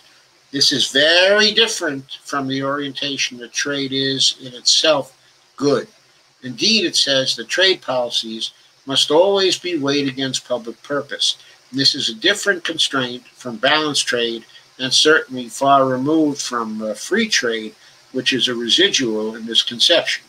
6, there are many dimensions of public purpose, so evaluations based on a public purpose standard will be complex, where evaluations of policy in terms of balanced trade or free trade are in principle simple. Nonetheless, the idea of public purpose is a democratic standard, and analyses and evaluations based on it attempt to guide and evaluate policy in terms of the interests, needs, and purposes of the many, rather than just those of the few. 7, in order for the Office of the Special Trade Representative, the STR, to perform the kinds of assessment and evaluations of net benefit with respect to public purpose, the STR would need to expand to take on a much more sophisticated and larger technical staff than it has now.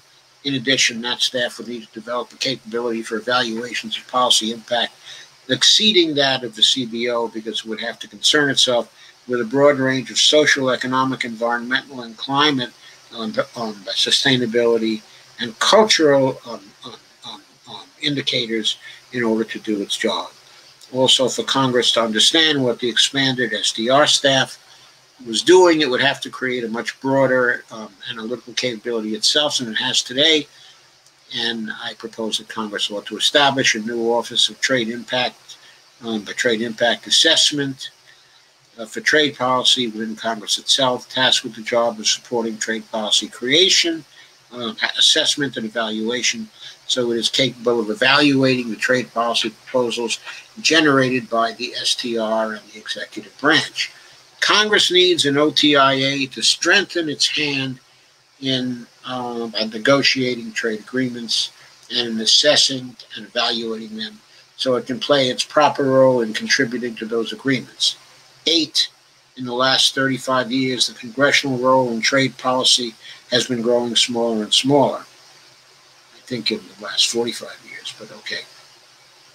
The constitutional balance between the Congress and the executive branch has been disturbed over the last generation, and Congress, until very recently, has become little more than a distant counselor at the president's elbow after a deal is done.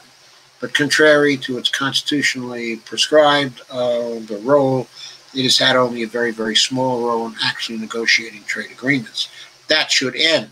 Congress needs to recapture its full constitutional role in trade policy. 9, the government's capability to generate new financial assets at will has to be viewed as a financial asset itself. So what is that capability worth?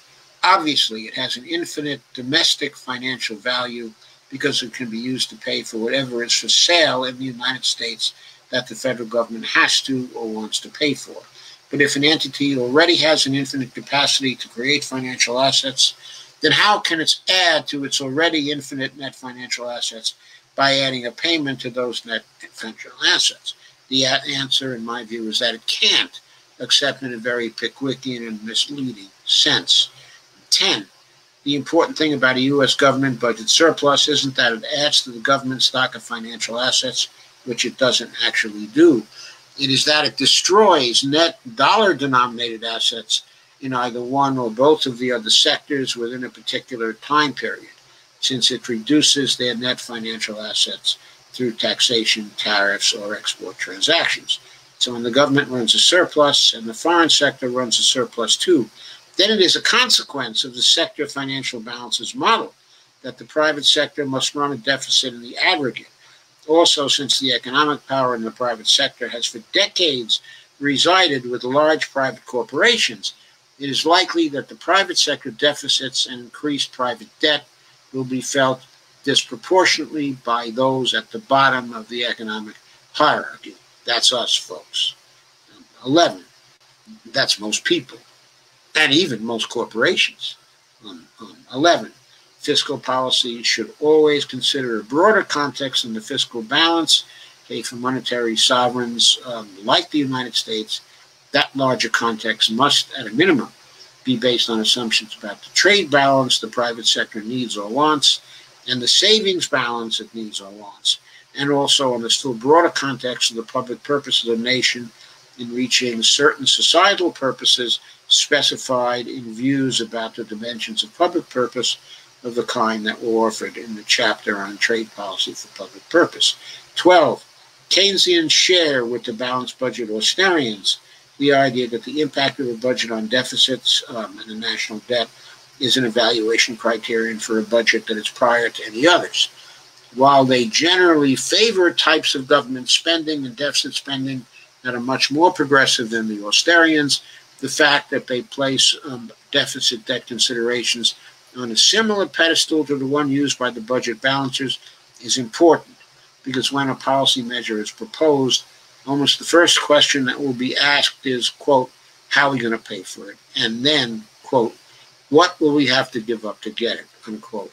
So this immediately gets them into a negotiation posture in relation to the budget balances, and then coming away from the grand bargains, quote unquote, they make with less than they believe is really needed to solve serious problems.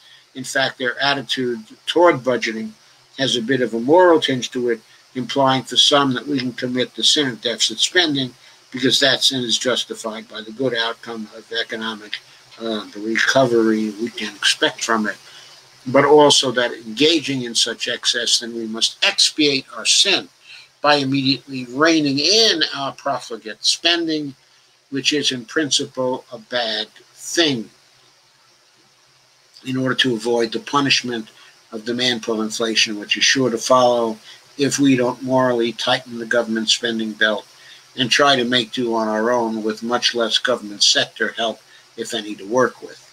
Then 13, inherent in the long-run deficit neutrality orientation is the possibility that the Keynesians will make things worse by advocating for the winding down of deficit spending simply based on their theory that they have to do that in order to get to long-run deficit neutrality. And if that happens, then many of them may well recommend policy changes that exacerbate the situation we find in our stagnant economy based on the idea that we must manage deficit spending actively as a first priority rather than managing for achieving public purpose, including full employment, price stability, and the other 30 or more public purpose public purpose objectives, and letting the trade deficit and the budget deficit both float. 14. That conclusion is a great error and neglects serious consideration of the sectoral financial balances and what they imply for fiscal policy.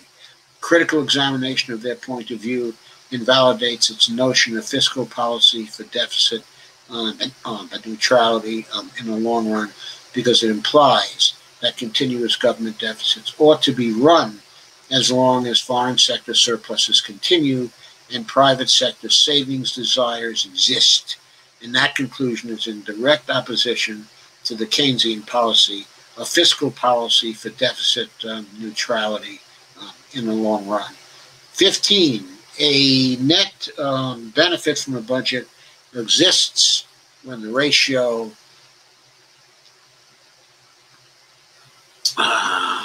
sorry, I went too far.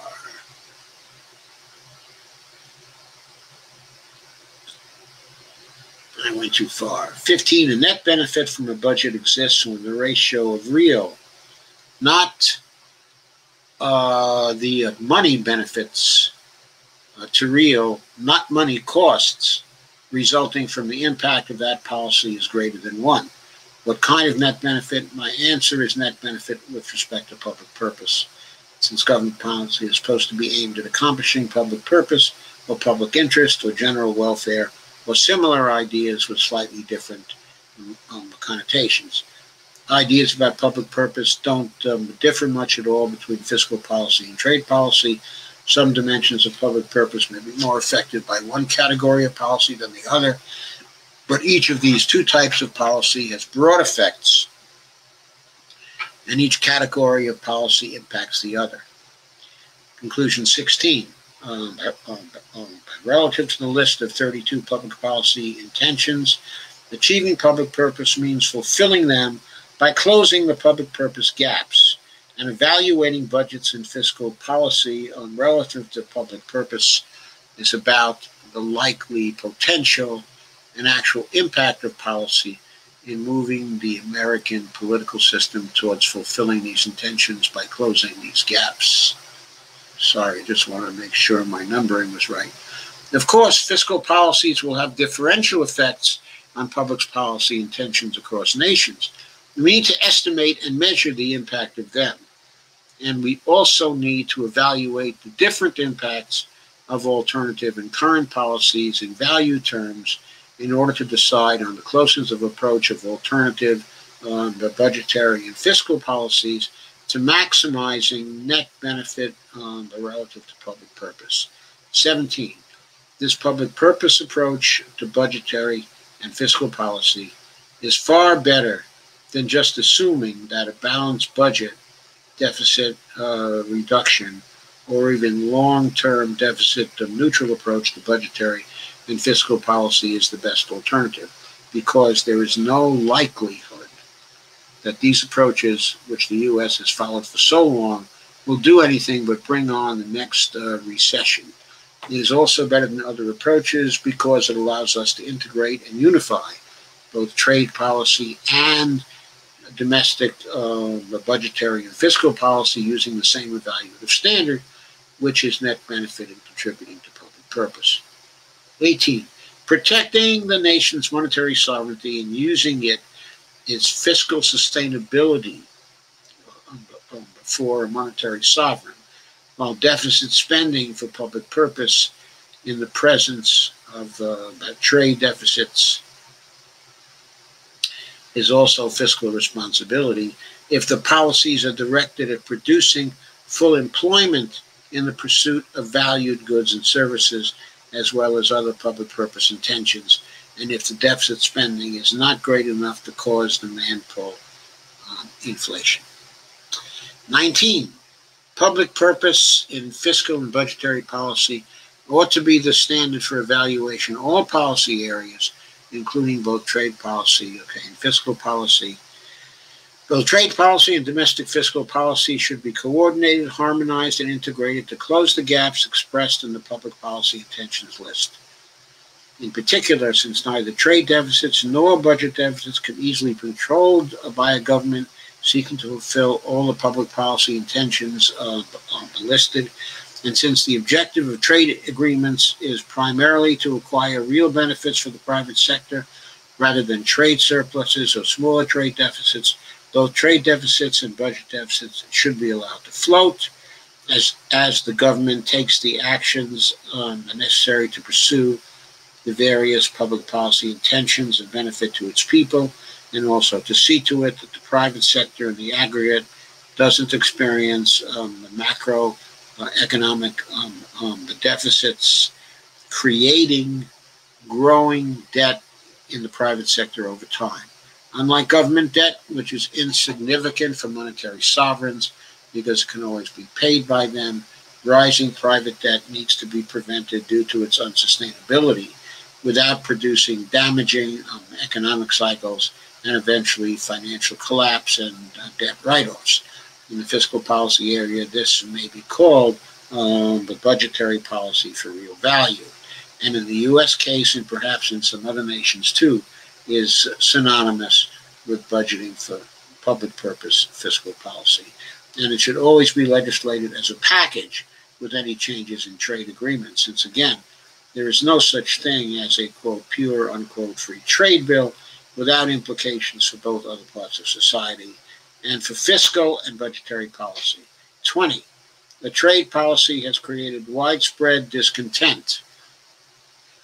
The need has grown for evaluations that go beyond looking at trade barriers and that also evaluate the real, rather than just the financial impacts of continuous departures from balanced trade and the various types of fair trade.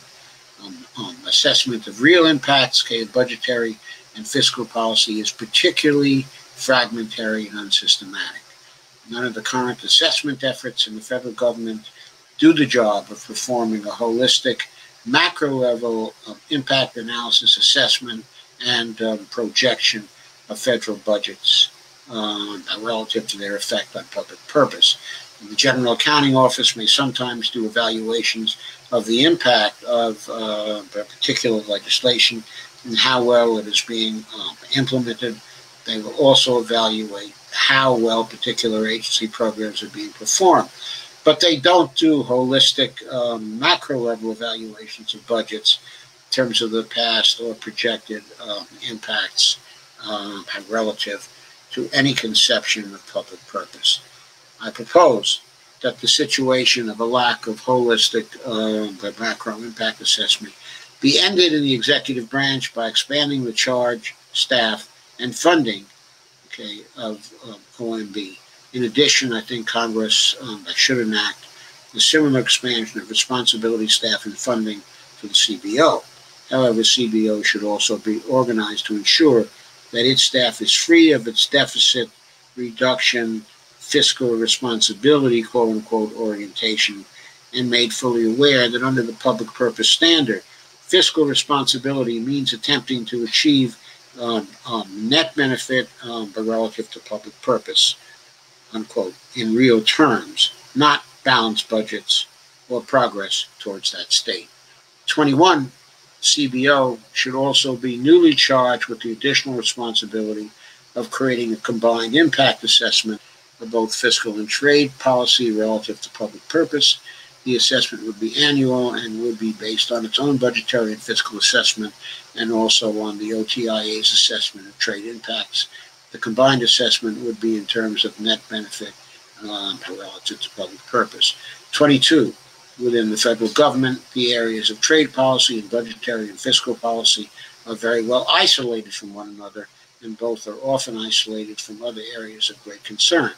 And the perspective one can get about the trade deals is a lot different and a much better guide to legislative action when you evaluate them in context of the full range of their impacts than when you look at them solely in terms of the likelihood of getting a net financial benefit or a smaller financial loss from having more balanced trade. But Congress and the executive branch cannot look at things in a holistic way as part of their general procedures of planning, assessment, and evaluation because they just don't address problems that way. They look at trade policy in isolation and budgetary policy in isolation, and in part because balanced trade and balanced budget policies don't appear to need or encourage such evaluation of combined trade and budgetary fiscal policies. We badly need to end such partial looks at policies and their impacts. They're harmful because the real costs, even the full financial costs of either budgetary/fiscal policy or trade policy, in the context of each other, are never anticipated beforehand, unless the critics of such policy proposals take it upon themselves to expand the analysis. So we need impact assessments that are comprehensive, and we need just as much to have policies that are comprehensive too. Our policies need to cross the traditional policy stovepipes and areas of legislation or federal policy and legislate instead to enhance the reality as it is, not as they would wish it to be. Our policies must be aimed at solving a real problem in such a way that they do not exacerbate serious problems in other areas of concern. Item 23. The three trade deals currently being negotiated, the TPP, the TTIP, and the TISA, are not to put too fine a point on it. Examples are not to put too fine a point on it. Examples of blind ideological stupidity, which, if pursued without serious revision, will damage the United States. Excuse me just one second, I want to check on something.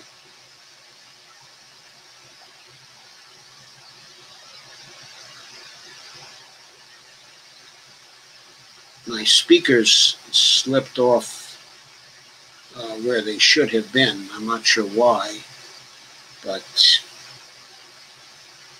everything was supposed to be coming through my microphone, and I was hearing a noise that seemed to indicate that it wasn't coming through my microphone. So I've had to adjust that now.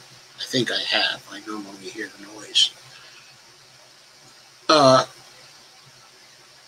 It is hard to believe that they could seriously be entertained if the procedures were in place to perform the kinds of holistic assessments of real costs compared to real benefits I suggested, even assuming that the claimed benefits were realized.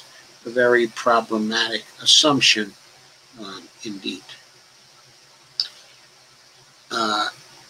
Who among us would trade the claimed benefits for the apparent costs? Who would trade our national sovereignty for the claimed marginal increases in trade we're asked to anticipate? Who would trade the violations of our Constitution inherent in these agreements for a better position in commanding the Straits of Malacca? Who would trade our democracy for the privilege of having a dominant role in setting the rules for international trade? Who would trade the ability of local, state, and national governments to legislate for the general welfare, for the privilege of having ISDS tribunals outside of our court system, review our own laws for acceptability to the corporations who will run them? Every one of these trade agreements every one of these trade policies and trade agreements in the face of the underwhelming and questionable predicted benefits of these governments is not worth the candle. And then I move to policy, pursue public purpose, and let the twin deficits float. In the introduction, I pose the following questions. Would we rather send fiat money to other nations and add to real wealth in return, or would we rather add to their real wealth and get their fiat money or our old fiat money back in return? My answer is that other things being equal, we prefer the first alternative rather than the second, meaning that trade deficits are better than trade surpluses, at least in the short run. The problem with this answer is that other things are not equal. If the government running trade deficits does nothing to compensate for their shorter and longer term effects, then the problems just highlighted do result from continuous free trade policy supporting continuous trade deficits. On the other hand, these effects of the trade deficits can be avoided without implementing balanced trade as a continuous policy. How? First, trade deficits cause aggregate demand leakages, which is what causes higher unemployment and lower wages. But we don't have to accept that outcome.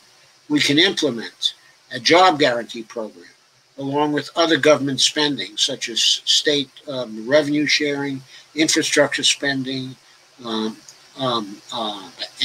Medicare for all, funded with deficit spending, and Social Security payroll tax holidays to replace the demand lost to trade deficits.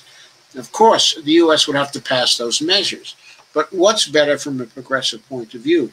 Doing these things or preventing Americans from buying goods and services from other nations that they would like to buy, and in the process acquiring real wealth or services contributing to wealth creation here? How about the lost jobs due to trade deficits themselves?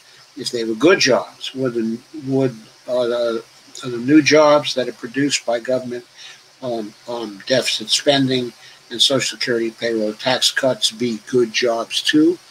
Then I say that depends on how the government implements its job guarantee program.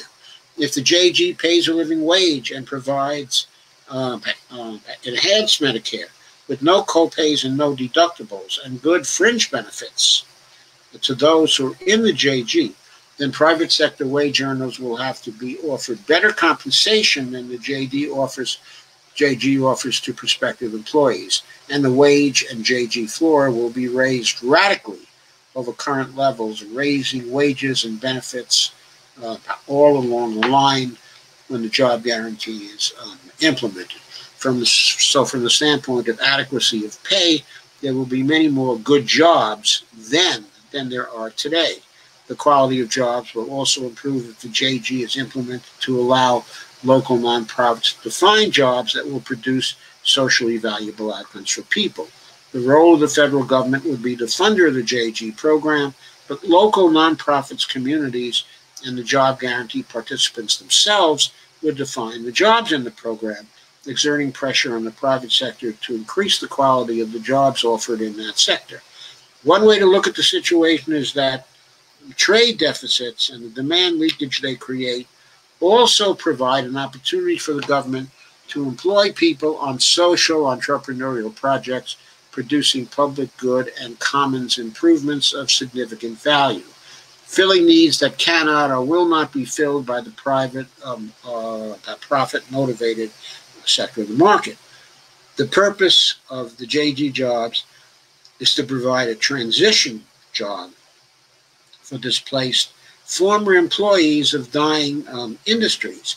The opportunity to end unemployment with the JG program is a good thing, provided the government takes advantage of it. It provides not only transition jobs for individuals, but also a transition period for the private sector to develop new industries and new jobs based on new technologies, while the potential labor force continues working at other jobs having social value. Of course, the U.S. government hasn't been doing that. preferring instead to leave people in an unemployed buffer stock that depresses wages and increases inequality. But the truly progressive remedy for that is to implement the job guarantee and other government deficit spending and middle-class tax cut programs, not to pursue a policy of balanced trade. Second, it is very popular today to say that X or Y or Z is unsustainable, quote unquote, without saying what one means by that term. From my point of view, policy unsustainability means that a policy cannot be followed forever without undermining the capacity to follow that very policy sooner or later. The important thing here is to notice that the government's policy should not be to run trade deficits forever, but just to allow trade to flow freely and let the trade deficit flow. Trade deficits will end when other nations decide they want to produce more goods for domestic consumption and less for trade. So the issue here is whether that kind of trade policy is sustainable. With exceptions to be noted below, I think it is. The reason why it is sustainable is that it is, in the end, self-correcting. Eventually, other nations will tire of selling the real wealth they produce in return for our nominal wealth, the electronic bits of information that eventually end up in their accounts at our Federal Reserve banks, and they will sell them instead to their own consumers. At that time, the government's policy of letting the trade balance float will produce smaller trade deficits or even surpluses if the U.S. dollar becomes sufficiently unattractive. Until that time, however, having trade deficits resulting from a trade policy that allows the trade balance to float is perfectly sustainable, with some exceptions I'll now consider. Third, the Borisage refers to the view of the IMF and Ben Bernanke that continuous trade deficits of the United States contribute to the Great Crash.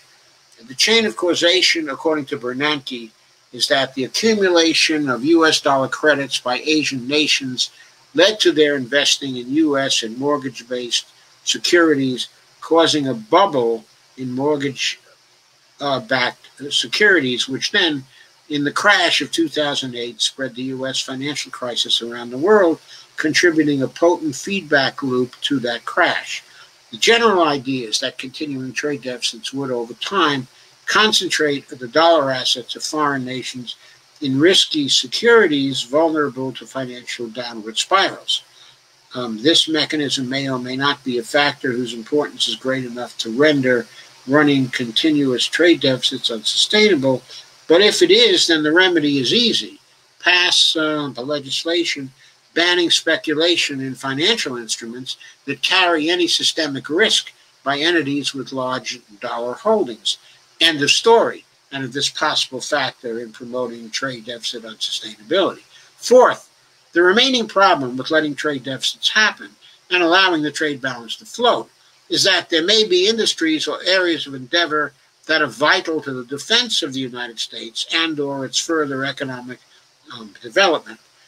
Quote, free trade, unquote, in these areas cannot be allowed, since it risks destroying vital U.S. skills and capabilities or potential for innovations, and is therefore inconsistent with the public purpose. For example, it can be argued that free trade in pharmaceuticals has currently been undermining our capability to respond to the coronavirus, because we could not produce certain things easily here, and these things became in short supply.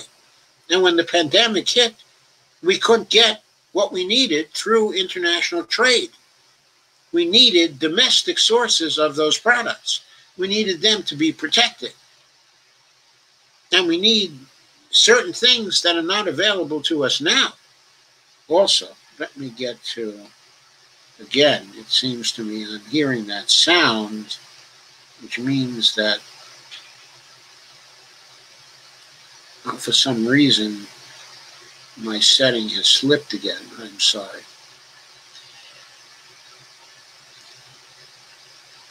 Okay, so we need a U.S. industrial policy to identify these areas, okay, to decide how to subsidize them and to ensure that they are maintained or developed. Once we have that, along with other policies mentioned earlier,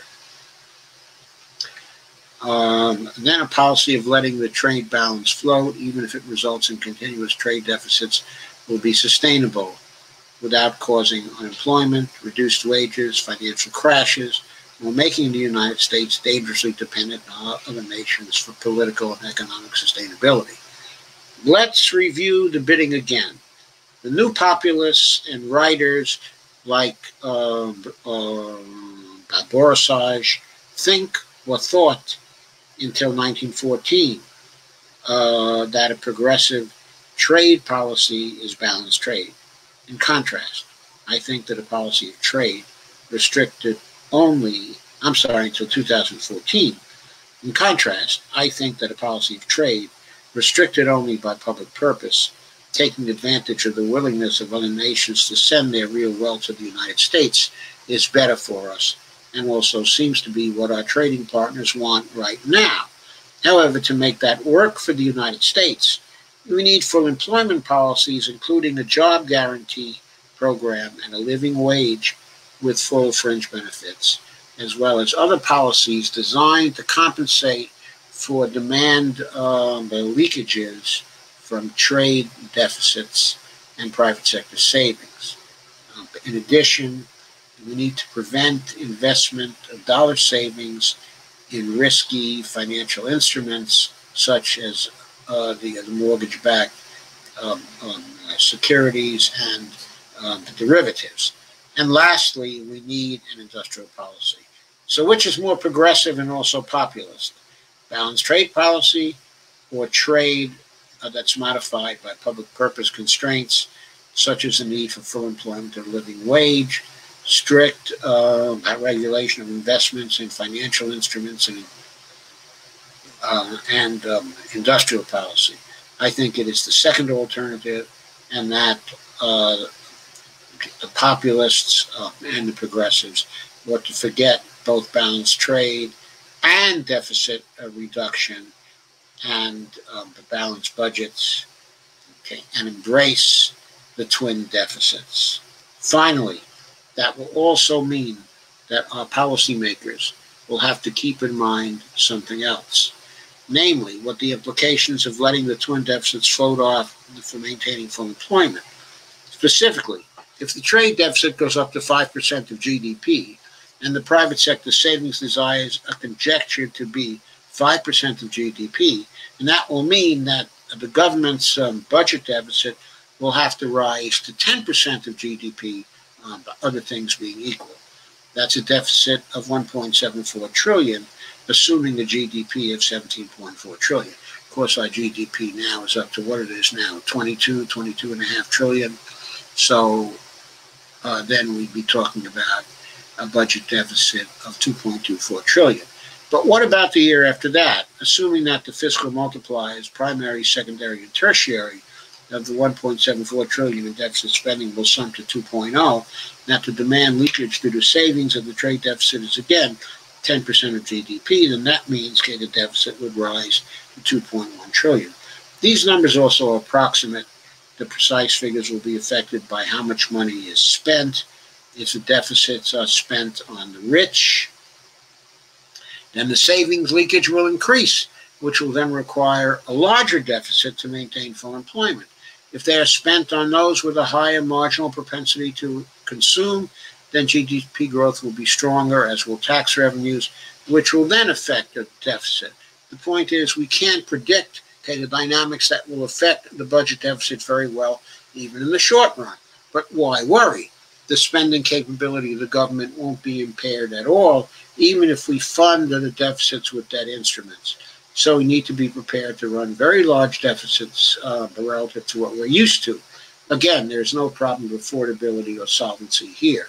What we have to keep in mind is that if we fund the deficits by selling additional debt instruments, that is like a bank providing the non-government sector with the opportunity to buy more CDs.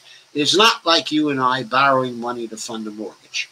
And the government can neither run short of money nor run short of bonds unless the Republicans refuse to increase the debt ceiling. But realistically, if we had enough change in politics that the government was pursuing those policies in the first place, then that could only be done with a non-Republican majority in the Congress large enough that the debt ceiling would probably be raised any time that was necessary. But if by some chance that did not happen, then there are other ways to fund deficits, which are described in detail in another of my ebooks, which is Fixing the Debt Without Breaking America. So who needs balanced trade and who needs balanced budgets? Not us. We need both trade and fiscal policy for public purpose. And that is the end of the book, except for some references. Other than the links I gave, there were just a few old-fashioned references. Ha-Joon Chang's Bad Samaritan, The Myth of Free Trade and the Secret History of Capitalism, and also Utsa Patnaik article on Ricardo's fallacy, the idea of the benefits from trade based on comparative costs, and specialization, which appeared in K.S. Jomo, editor, Pioneers of Development Economics, from Zed Books in 2005. Then there are some acknowledgments.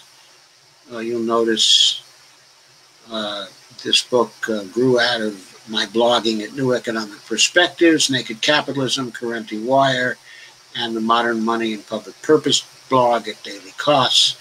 I'd like to thank my editors at New Economic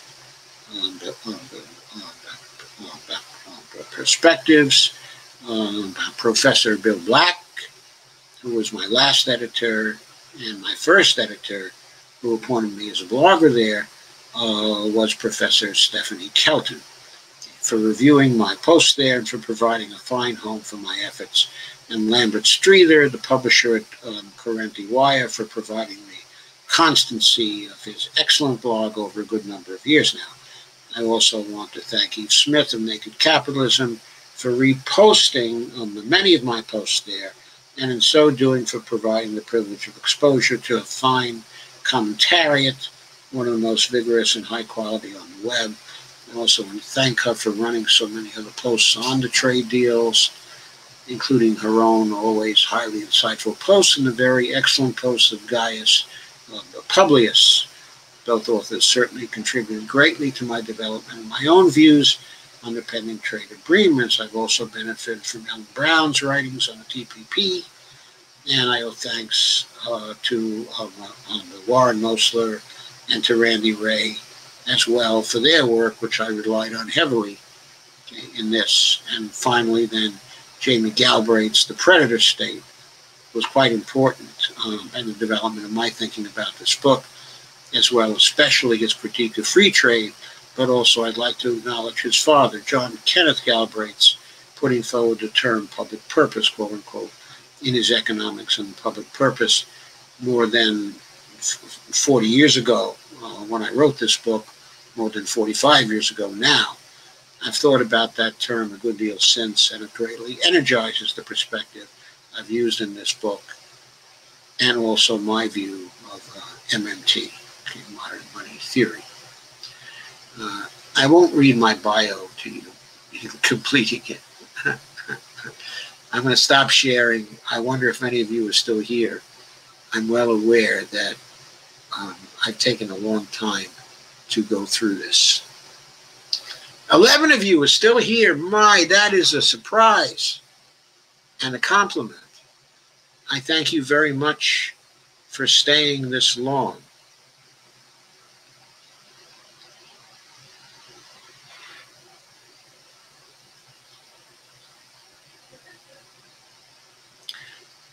You have a lot, of good comments here today. I would like to go through the comments, but, it's 11:30 at Okay, so I can't. I will review them for tomorrow's live stream. What I would like to do tomorrow is to have a Q&A session. I'm sure you have a lot of questions about this book, and I would like to give you a chance to ask those questions, and I would like to have a chance to answer them. Okay, I have my own opinion about this book, and even though I'm sure that I made a lot of errors in it, and there were a lot of things I should have been able to present, okay, in a better way, I believe, though, that the content of the book and the perspective of the book is pretty revolutionary,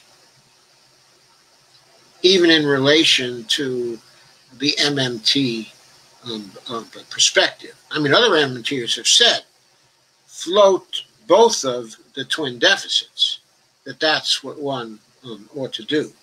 Okay, I'm not original in saying that, but in suggesting that the idea of public purpose be rigorously applied to policies in the trade area and the budgetary area, and that those policies need to be harmonized continuously. I don't believe I've read that anywhere else in the MMT literature. It is only here. And the policy consequences of it and some of the institutional consequences of it are also only here. They're only in this book. So I invite you to ask questions about what I've said in these particular live streams and to give me a hard time about it, or whatever time you wish to give me about it, because I think that this book is really pretty important. I think the book that I wrote about platinum coins and different ways of financing things is pretty important also. But from the standpoint of the long run, I think this book is the more important of the two books. Now, I've written a number of other MMT books, which are important for other reasons. But as a guide to long-term policies, as a guide to an orientation towards policy, I think this is my most important book. And I would like your comments on it if I could possibly get them. Yes, the U.S.-Mexico-Canada Agreement. Yes. Drafted September 30th, 2018, effective 2 weeks ago on July 1st, 2020, all under Trump. So Trump did get it passed by the House. Huh? Terrible. The House conceded. Huh? It was passed on July 1st by Nancy Pelosi, the resistance to Trump. If we get someone else in office, that will have to be renegotiated to end the ISDS privileges of the fossil fuel companies and to put in stronger labor protections and stronger environmental protections. That has to be renegotiated, like immediately. And Steve says the USMCA was a merger of the Marine Corps and the YMCA Village People. Dr. Joe, please remind us. I think I did remind you when I went on listing all the different costs of these trade agreements. Many of those costs had to do with the ISDS and the way that it operates. Kay says, we have been an oligarchy for decades now. Jimmy Carter said so years ago. Not so many years ago, though. We've been an oligarchy for decades. Okay, but Jimmy Carter didn't say we were until fairly recently, like during the Obama administration sometime, as I recall. Or maybe he did it under Bush. I take that back. He might have done it first under Bush. Hillary wanted to do this. Yeah, she badly wanted to do it. Now, she said that she had given up the TPP, but fairly late in the game. Not many people think she would have gone through with it. We think if she'd gotten into the presidency, she would have moved to negotiate, along with Nancy Pelosi, all three of these horrible trade agreements with the ISDS clauses. Kay says need a true civic class again. You need more than a civic class. Okay? You need a class in IR and a class in trade and a class in fiscal policy and a combined class in all these different things. How do we negate these agreements?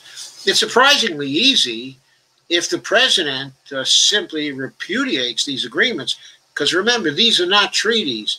These are congressional executive agreements.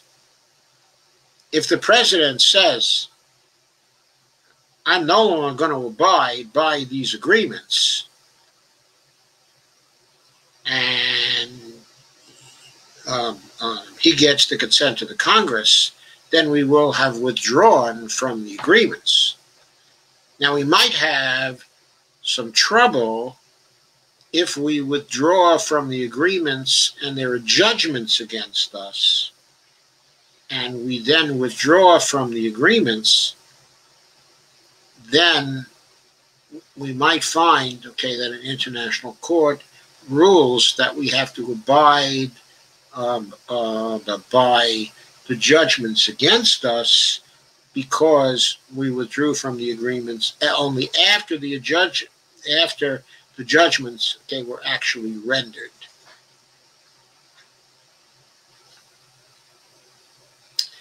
Steve says, I saw a documentary of high school students filmed in the 60s. Students were extremely articulate and well stated. Amazing difference from today.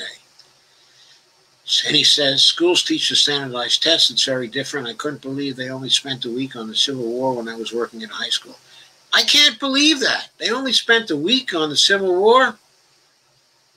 Well, I suppose that means at least that they're not socializing people to the Southern point of view, which when I went to school, they were still kind of talking about Reconstruction in a negative light, and the withdrawal from the South in 1877, okay, in a positive light. The agreement that led to the Hayes presidency, okay, in a positive light. Yeah. I went to a very good high school, but the revisionist views of history hadn't arrived there yet. Evelyn says, to be fair, there also seems to be a lot more packed into the curriculum today. Okay, it's 11:37, I think. Okay, I'm going to have to end. But what I want to say to you is tomorrow, come with your questions, because I'll be prepared to answer them. The Straits of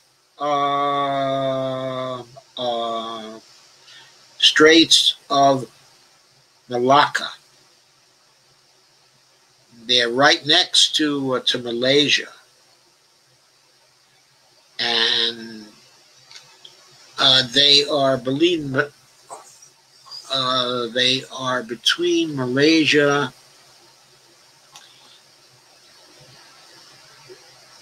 and Indonesia, if I remember correctly, if I visualize correctly. Now, Bonnie is glaring at me.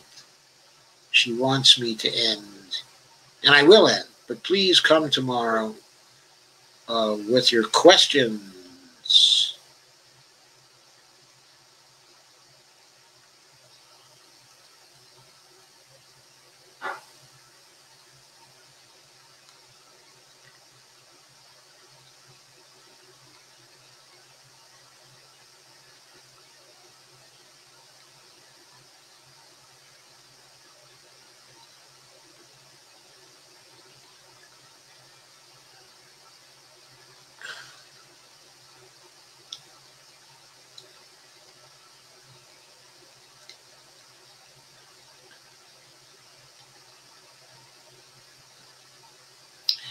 Yeah, my recommendations for a ground level introduction are in this book.